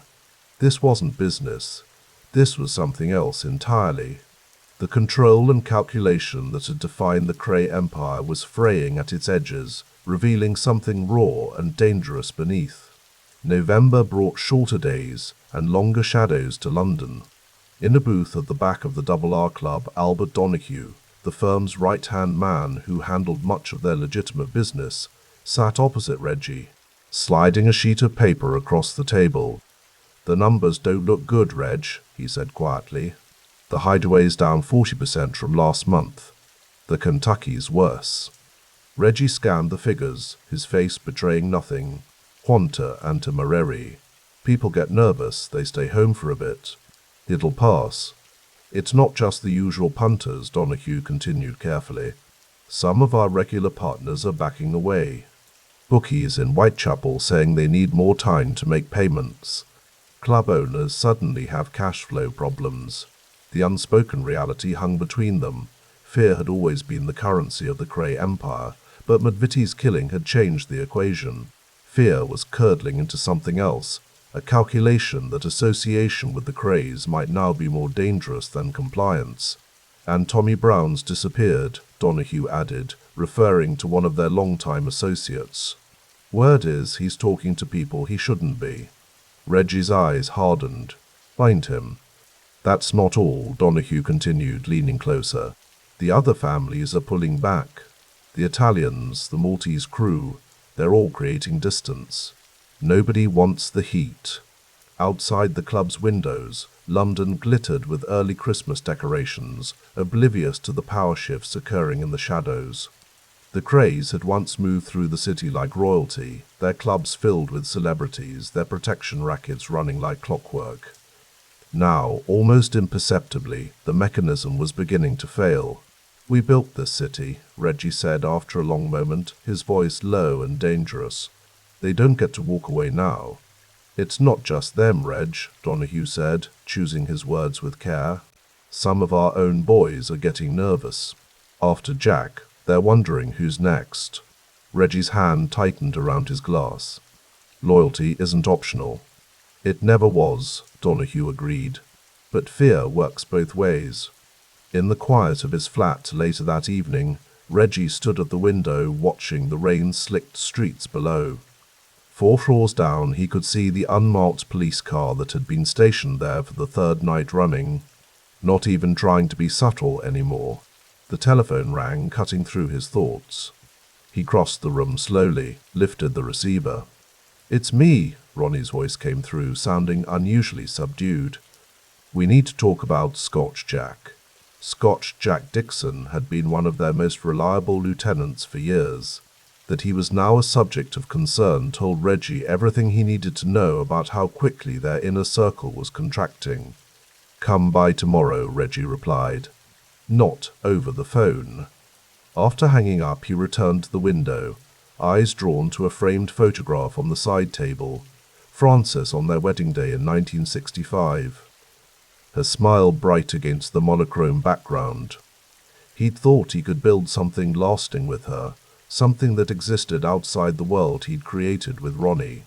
Her death had taken more than just her presence, it had taken possibility itself. The rain intensified, drumming against the glass. Somewhere in the city, Detective Inspector Leonard Nipper-Red was assembling his case with methodical precision, collecting whispers, turning former allies into witnesses. The twins had always believed their brotherhood made them invincible, that loyalty to each other could withstand any external pressure. But as 1967 drew to its close, the foundations were shifting. The McVitie killing had crossed a line that couldn't be uncrossed. It wasn't just the act itself, but what it represented. Internal discipline collapsing into uncontrolled violence, witnessed by too many eyes. The careful mythology the Krays had constructed around themselves, of gentlemen gangsters, of neighborhood protectors, was dissolving in the acid of reality. Christmas lights reflected in puddles along Mile End Road as Charlie Kray made his way to his mother's house. Violet Kray had always been the twins' anchor, her modest home a sanctuary where the business was never discussed and her boys were just her boys. He found her in the kitchen, preparing tea with the calm efficiency that had seen the family through countless crises. "They've been round again," she said without preamble, referring to the police. "Asked the same questions. I told them the same answers." Charlie took the cup she offered, warming his hands around it. "The boys are fine, Mum. Just business troubles, that's all." Violet's eyes, sharp despite her years, saw through the platitude. "Don't lie to your mother, Charlie. Not in this house." He sighed, suddenly feeling every one of his years. "It's complicated right now. Reggie's not been himself since Francis. And Ron, well, Ron's Ron. They need to step back," she said firmly. "Let things cool down." But both knew the time for stepping back had passed. The momentum of the past year, Cornell, Mitchell, and now McVitie, had created its own gravity, pulling them toward an inevitable conclusion. "They'll be fine," Charlie repeated, the lie tasting bitter on his tongue. "They always are." As December's chill settled over London, the firm gathered one last time at the Kentucky Club. The usual Christmas party, once a lavish display of the twins' generosity and power, felt subdued, with notable absences among the invited guests. Reggie circulated through the room, shaking hands, clapping shoulders, maintaining the facade of business as usual. But his eyes missed nothing. The conversations that stopped when he approached, the nervous glances, the early departures. "They're scared," Ronnie observed, appearing at his brother's side with a drink in hand. "Good. Fear keeps them loyal." Reggie wasn't so sure anymore. Fear makes people unpredictable. The brothers stood shoulder to shoulder, outwardly identical in their expensive suits and carefully cultivated presence. But the symmetry that had defined them was fracturing from within. Ronnie's paranoia had deepened, his moods more volatile. Reggie's grief had calcified into a brittle anger that threatened to shatter at the slightest provocation. Across the room, Donahue was deep in conversation with two club owners, their expressions grave. The Richardson trial earlier that year had changed the landscape, shown that even the most feared gangland figures could fall. The torture gang from south of the river had seemed untouchable until they weren't, and the lesson wasn't lost on those who moved in the twins' orbit. To 1968, Ronnie raised his glass in a toast only his brother could hear. "They'll remember who runs this city." Reggie clinked his glass against his twins, the sound lost in the ambient noise of the party. Outside, beyond the club's heavily curtained windows, London continued its slow metamorphosis. The swinging 60s were reaching their zenith, bringing new cultures, new economies, new hierarchies of power. The world that had allowed the Krays to rise was already beginning to recede. As midnight approached, Reggie found himself alone for a moment, watching the celebration from a quiet corner. In the year since Francis's death, something essential had shifted inside him, a recalibration of what mattered, of what was worth protecting. The empire they'd built had once seemed a monument to their will, their brotherhood, their refusal to be controlled by others. Now it felt increasingly like a trap of their own making. The McVitie killing had sealed something, not just a man's fate, but perhaps their own. The witnesses in that basement flat on Evering Road had seen more than just violence, they'd seen desperation. And in the underworld's complex economy of power, the perception of desperation was as dangerous as any police investigation. Ronnie appeared at his side again, his mood darkened by whatever thoughts had occupied him during their brief separation. "They're talking about us," he said, nodding toward a group of associates huddled near the bar. "I can see it." "Let them talk," Reggie replied, though he felt the same unease. "It's Christmas." The twins stood together as midnight chimed, champagne flutes raised in a toast to the year ahead. Around them, their diminished court mirrored the gesture, faces fixed in smiles that didn't reach their eyes. The Kray Empire, built on fear and fraternity, had begun its slow implosion, not from external forces, but from within. As 1967 drew to its close, London held its breath, waiting to see what would emerge from the shadows in the year to come. The Krays had rewritten the rules of the underworld, but in doing so they'd set forces in motion that would ultimately consume them. The McVitie killing wasn't just another body, it was the moment the myth began to crumble, revealing the terrible human fragility beneath. The rain continued to fall over London, washing away the last traces of the year, carrying secrets down storm drains and into the waiting Thames. In East End pubs, whispers circulated in the spaces between words. In Scotland Yard offices, files grew thicker. And in the quiet moments between public appearances, the twins began to sense what they had not yet admitted aloud, that the empire they'd built on fear had finally taught fear to turn against them. The light of dawn had barely begun to stain the London sky when Detective Chief Superintendent Leonard Nipper-Red checked his watch for the third time in as many minutes. 5:45. 15 minutes to go. The unmarked police vehicles were positioned strategically throughout Bethnal Green, their engines silent, men inside sitting patiently with cups of tea gone cold. Mist hung in the air, soft and damp against the windows, shrouding the East End in a melancholy grey that suited the gravity of the occasion. "All units confirm position," Reed murmured into his radio. One by one, the confirmations came back. 8 separate teams, each with their designated target. The culmination of months of meticulous work building files, turning witnesses, coordinating surveillance. The map of the Kray Empire spread across Reed's mind like a constellation, each point of light a vulnerable node in what had once seemed an impenetrable network. 6 minutes, he said, more to himself than to his driver. Inside 178 Valence Road, the twins slept. Reggie in his room at the back of the house, Ronnie toward the front. Their mother Violet had taken to sleeping with cotton in her ears.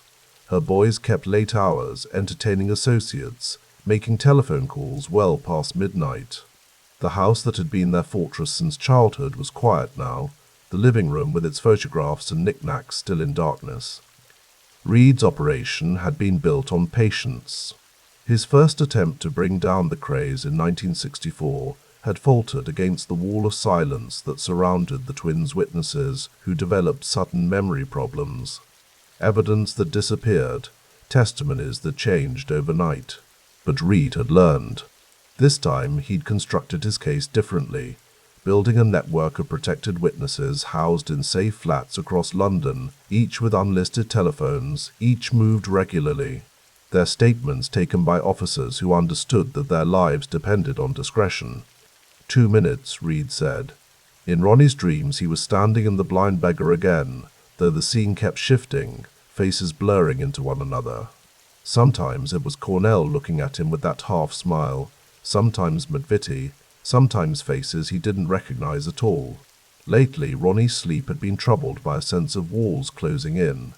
During waking hours, he'd taken to checking window locks twice, eyeing strangers with suspicion, believing that any unknown car might contain watchers. The clock on Reed's dashboard reached 6 a.m. "Execute," he said into the radio, his voice betraying none of the tension that had built in him through 3 years of investigation. Across London, doors were knocked upon, then forced. In Valence Road, heavy boots on the stairs brought Reggie upright in bed, blinking in confusion as the bedroom door burst open and uniformed officers filled the room, flashlights cutting through the pre-dawn dimness. "Ronald and Reginald Kray," Red announced, standing in the doorway of Ronnie's bedroom minutes later, watching as the larger twin reached instinctively for his glasses on the nightstand. "I am arresting you for the murders of George Cornell and Jack McVitie." Ronnie looked at him without surprise, as though he'd been expecting this moment for years.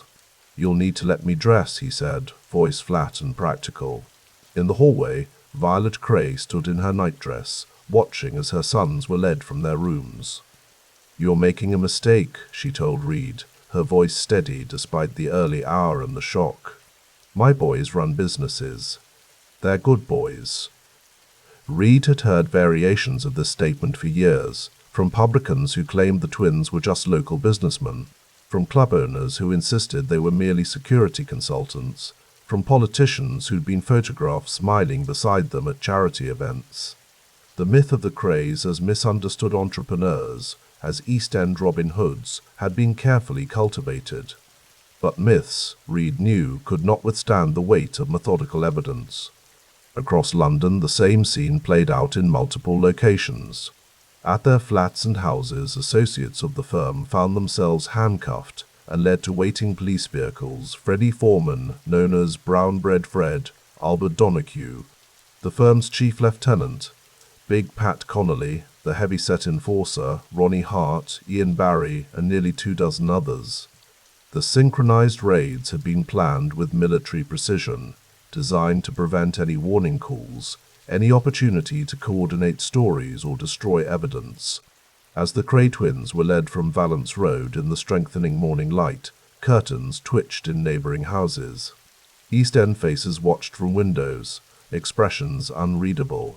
For nearly 15 years, the twins had ruled these streets, their word carrying the weight of law. Now they walked with handcuffed wrists, flanked by officers, toward separate police cars. Split them up, Reed had instructed his teams. Different stations. Different interview rooms. No communication. It was a deliberate severing of the twinship that had formed the psychological core of their power, their ability to finish each other's sentences, to present a unified front, to reinforce each other's version of events. At the police station, Reggie was processed first. Fingerprints taken, possessions catalogued, rights explained in the formal language of the law. He maintained the composed demeanor that had made him the public face of their enterprise, polite, contained, attentive to detail. "I want my solicitor," he said, his only request. In another station across London, Ronnie was less compliant. His paranoia worsened in recent months, making him suspicious of every procedure, every question. "You've had this planned," he told the booking officer. "You talked? Was it pain?" "I always said he was weak." The officer said nothing, continuing the methodical process. By mid-morning, the news had spread through London. In Fleet Street, editors scrambled to update front pages. The Evening Standard's early edition carried the headline, "Kray Twins Arrested in Dawn Raids." The story beneath detailed how Scotland Yard's finest had executed the most coordinated crime sweep in recent memory, apprehending not just the infamous brothers, but 24 of their associates in a single sweeping operation. In his office at Scotland Yard, Reed reviewed the morning's work with his team. On a large corkboard, photographs of the Krays and their associates were linked by red string to locations, to crimes, to witnesses. It was a visual representation of years of patient intelligence gathering, the kind of work that didn't make headlines but built cases that would stand in court. "Sir," a young detective said, "Donahue is talking. He's asking about witness protection. Yours." Reed nodded. Albert Donahue had been the firm's enforcer, privy to nearly every major operation. His testimony would be crucial. "Tell him we can arrange something suitable," Reed replied. "And check on our other protected witnesses. Make sure they're all secure." Those witnesses, former associates who'd grown fearful of the twins' increasingly erratic behavior, victims who'd finally found the courage to speak, bystanders who'd seen too much, were the foundation of Reed's case. Each had been carefully handled, their statements taken under conditions that would stand up to the scrutiny of cross-examination. At Bethnal Green Police Station, Reggie Kray sat in an interview room, a cup of cooling tea before him. His solicitor, a small man with nervous hands, sat beside him, occasionally whispering advice. Across the table, 2 detectives waited with files open before them. For the tape, this is Detective Inspector Gerald Henderson interviewing Reginald Kray regarding the murder of Jack McVitie on October 29, 1967, the senior officer said. "Mr. Kray, can you account for your whereabouts on that evening?" Reggie's face remained impassive. "No comment," he said, the phrase his solicitor had advised him to use regardless of the question. "We have witnesses, Mr. Kray," Henderson continued. "People who were there.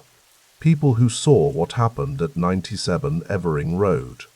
A flicker crossed Reggie's face, something between surprise and resignation. The address was specific. The date was exact. Someone had talked, someone close. "No comment," he repeated, but his voice had lost some of its certainty. In Wandsworth, Ronnie faced similar questioning, though his responses were more volatile, swinging between belligerent silence and rambling deflections. Cornell had it coming, he said at one point, before his solicitor could intervene. Everyone knows that. So you admit to shooting George Cornell at the Blind Beggar pub on March 9, 1966. The interviewer pressed.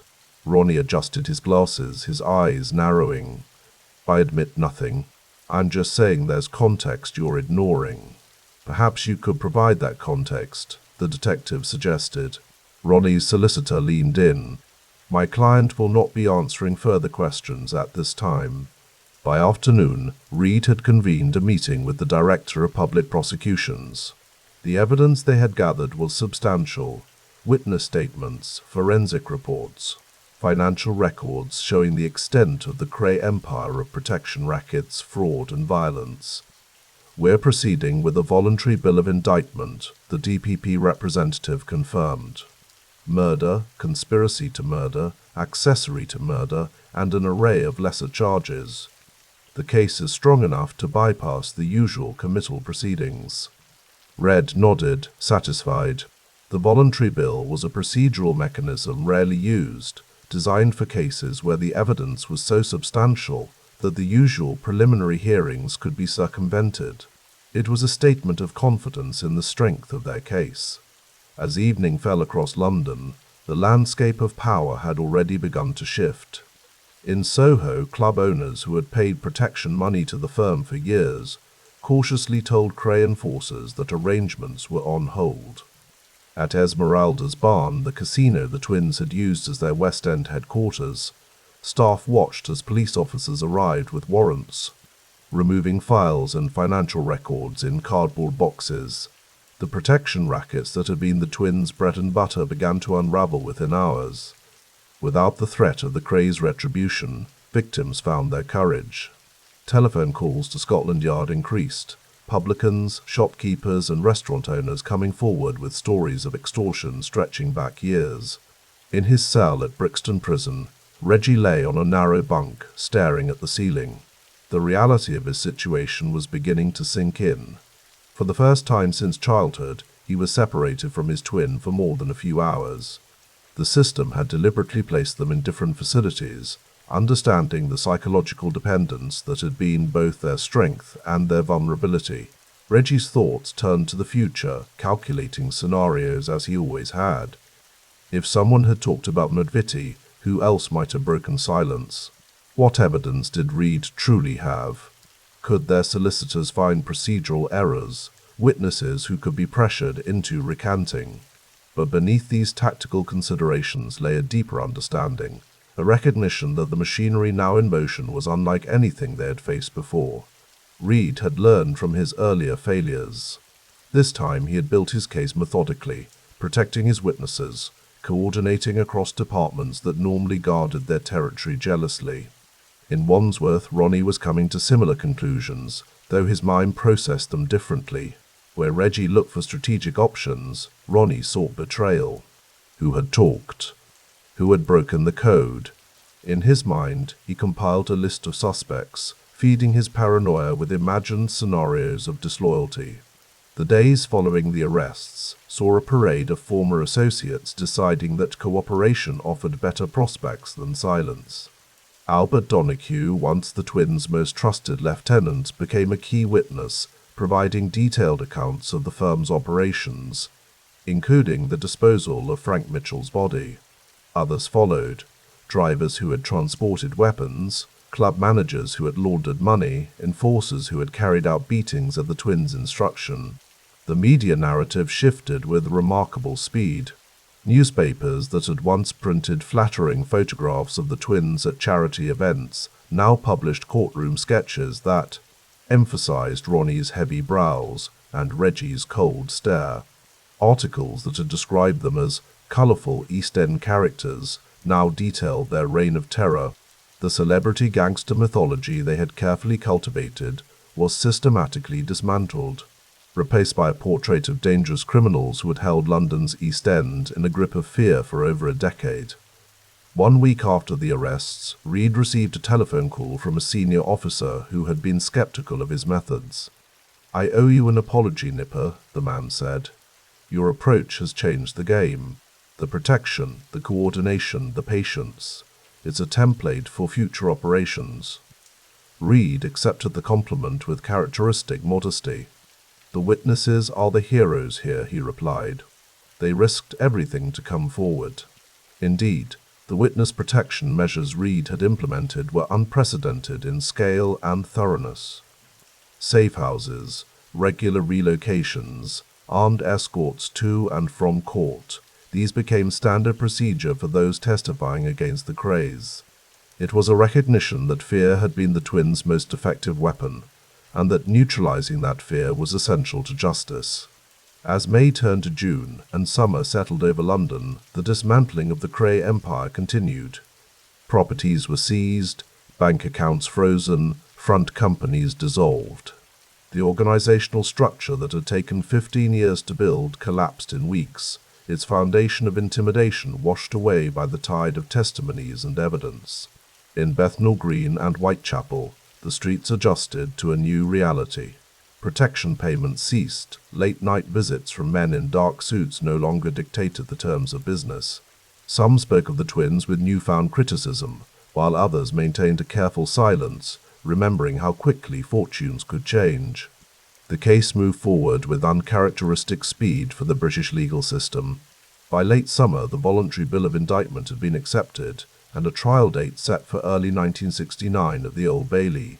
The charges were extensive: the murder of George Cornell, the murder of Jack Wickvitty, conspiracy to murder, and numerous lesser offences. In their separate cells, the twins prepared in different ways. Reggie worked closely with his legal team, reviewing evidence, suggesting defense strategies, maintaining the business-like demeanor that had served him in legitimate and illegitimate enterprises alike. Ronnie, diagnosed with paranoid schizophrenia years earlier, oscillated between periods of clarity and confusion, sometimes lucid in his discussions with lawyers, other times lost in delusional interpretations of events. For Leonard Nipper Reed, the months following the arrests brought professional recognition but little personal satisfaction. He had done his job, methodically, patiently, thoroughly. The case he had built would likely send the Kray twins to prison for the remainder of their lives. Yet the human cost, the victims who had suffered, the witnesses who would forever look over their shoulders, the East End community that had lived under the shadow of fear weighed on him. Was it worth it? A colleague asked him one evening as they reviewed preparations for the upcoming trial. Reed considered the question carefully before answering. "It wasn't about the twins in the end," he said. "It was about showing that no one is beyond the reach of law. That fear has an expiration date. That systems can adapt and overcome intimidation." As autumn approached, London continued its rhythms. New headlines replaced the Kray stories. New concerns occupied the public mind. But in the corridors of Scotland Yard, in the offices of the DPP, in the cells of Brixton and Wandsworth, the machinery of justice moved forward with quiet determination. The myth of the untouchable gangster had been challenged, not by dramatic shootouts or daring raids, but by the patient accumulation of evidence, the protection of witnesses, the coordination of resources. The Kray era was ending not with the bang they might have imagined, but with the methodical clicks of a system they had underestimated, a system that had learned, adapted, and ultimately prevailed. In the East End, where their legend had been born, where their mother still kept their childhood home like a shrine, the streets grew quiet as summer faded. The shadows of the Kray twins, once long enough to darken every corner of Bethnal Green, receded, becoming just another chapter in London's long history of rise and fall, of power and its inevitable dissolution. The echo of the gavel falling through the Old Bailey's oak-panelled courtroom marked the end of an era. March 8, 1969, a date that would forever divide the lives of Ronald and Reginald Kray into before and after. The costliest criminal trial in British history had concluded after 40 days of evidence, witnesses, and the slow unravelling of an empire built on fear. As the judge pronounced his verdict, life imprisonment with a recommendation of 30 years before parole. Ronnie's face remained impassive, a mask of defiance hardened by years of wearing it. Reggie's eyes, by contrast, swept the courtroom, cataloguing faces, perhaps already calculating what remained of their influence, what could be salvaged. Outside, London carried on. The sun broke occasionally through clouds, illuminating a city already changing, already moving beyond the shadow the twins had cast across its East End. Mini-skirted women hurried past newspaper stands where bold headlines announced the fall of the Krays. Inside taxicabs, drivers exchanged theories on how much of the twins' fortune remained hidden, how many secrets would stay buried. In the holding cells beneath the Old Bailey, the brothers sat together for what would be one of the last times for years. The institutional lighting cast harsh shadows across their identical features, now showing the first signs of middle age at 35. "They'll separate us," Ronnie said, not a question but a certainty. Reggie nodded. "Different prisons. That's procedure for lifers, especially ones they consider dangerous. They're afraid of what we can do together. They always have been." The first years of imprisonment proved Ronnie's prediction accurate. The Home Office determined that the twins should be kept apart, their influence diluted by distance. Ronnie was sent to Parkhurst on the Isle of Wight, while Reggie began his sentence at Wandsworth before being moved to several other institutions. The early 1970s brought a particular kind of isolation. Their world, once spanning clubs and corners across London, shrank to individual cells measuring 8 by 10 feet. The roar of nightclub crowds was replaced by the mechanical symphony of prison, keys turning, doors slamming, the shuffle of feet down corridors at regulated intervals. For Ronnie, whose mental health had long been fragile, the confinement accelerated his decline. His paranoid schizophrenia, managed intermittently on the outside, became impossible to ignore within prison walls. Guards reported increasingly erratic behavior, grandiose claims, suspicious outbursts, periods of intense withdrawal. By 1972, the prison authorities made an unusual decision. The twins were reunited at Parkhurst, perhaps acknowledging that separation had done little to diminish their notoriety and had possibly worsened Ronnie's condition.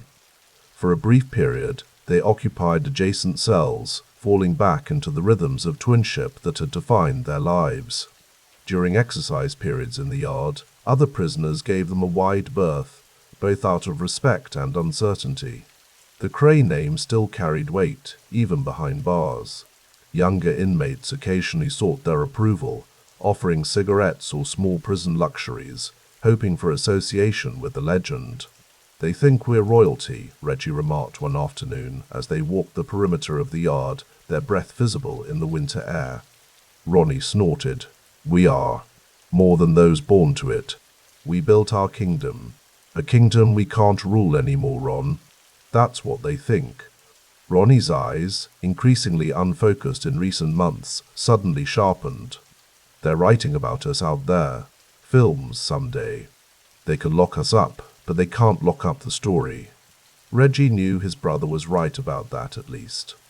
Even in these early years of incarceration, journalists and writers were approaching family members, former associates, police officers, anyone who might have a piece of the Kray narrative to sell. The myth-making had begun, and the twins, from their prison cells, were powerless to control it, yet remained its central characters. The reunion at Parkhurst was short-lived. By 1974, the authorities determined that Ronnie's deteriorating mental state required specialized care beyond what a standard prison could provide. He was transferred to Broadmoor Hospital, the high-security psychiatric institution in Berkshire, diagnosed with paranoid schizophrenia. The separation this time cut deeper. For Reggie, losing his twin to not just another prison but to a psychiatric hospital meant confronting truths about Ronnie that had always been easier to accommodate than acknowledge. In letters home, carefully read by censors, he maintained the united front they had always presented to the world, but privately, he began the long process of developing an identity separate from his brother. Broadmoor's imposing Victorian architecture became Ronnie's world. The hospital, with its long corridors and regimented schedule, was both prison and sanctuary. He received treatment that had been sporadic on the outside, medication that stabilized some of his symptoms, though the core of his personality, the grandiosity, the quick temper, the absolute conviction in his own mythology, remained intact.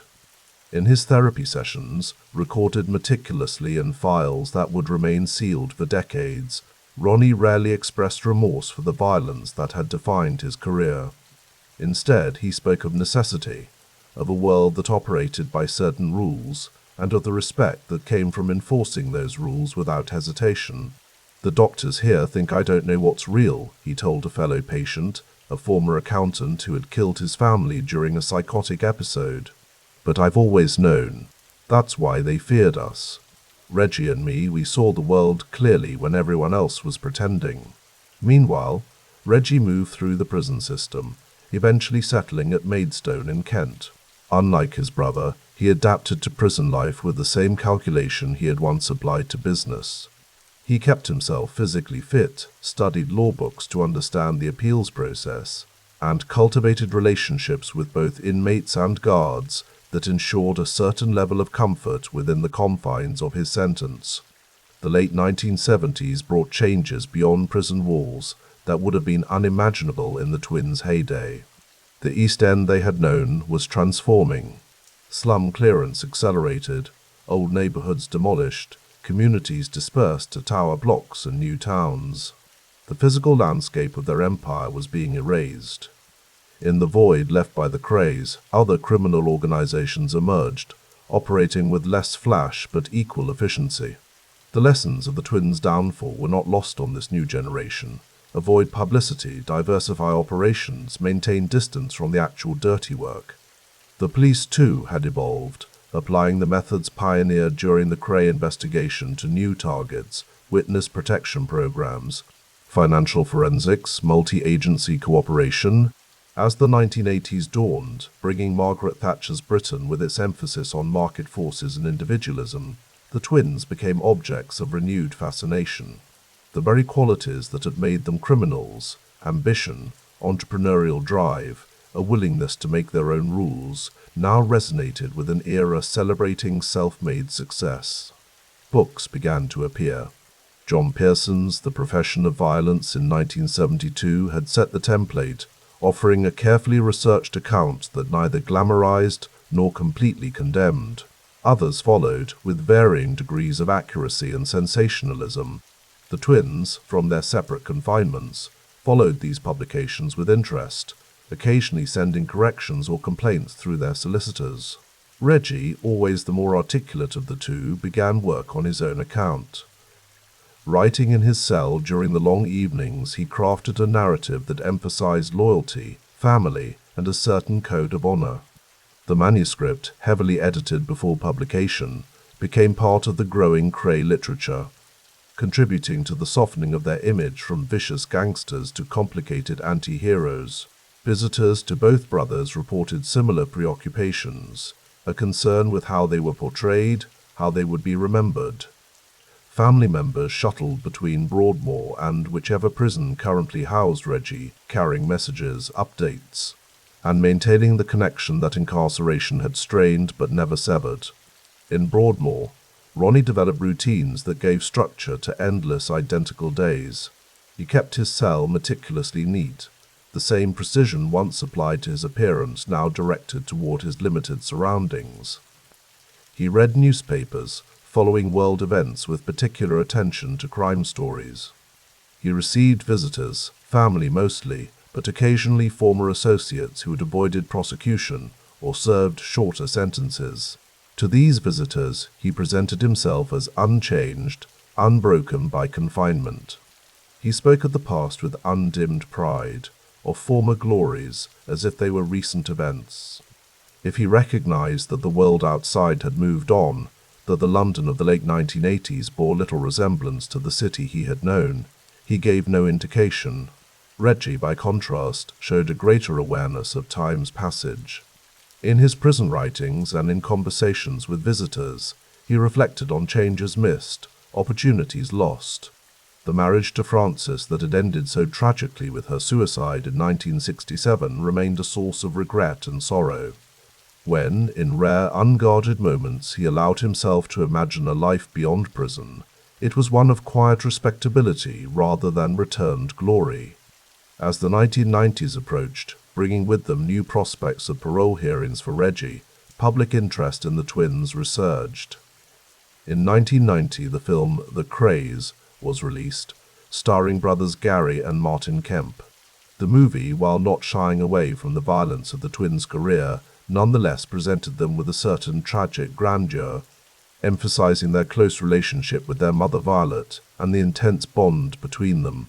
Ronnie, watching a VHS copy in Broadmoor's recreation room, sat in unusual silence throughout. When the film ended, he made only one comment to the attendant: "They made us look soft." Reggie, who viewed the film at Maidstone, had a more nuanced reaction. "They got some things right," he told his brother in a letter. "But they didn't understand what it was really like, what it took to build what we built."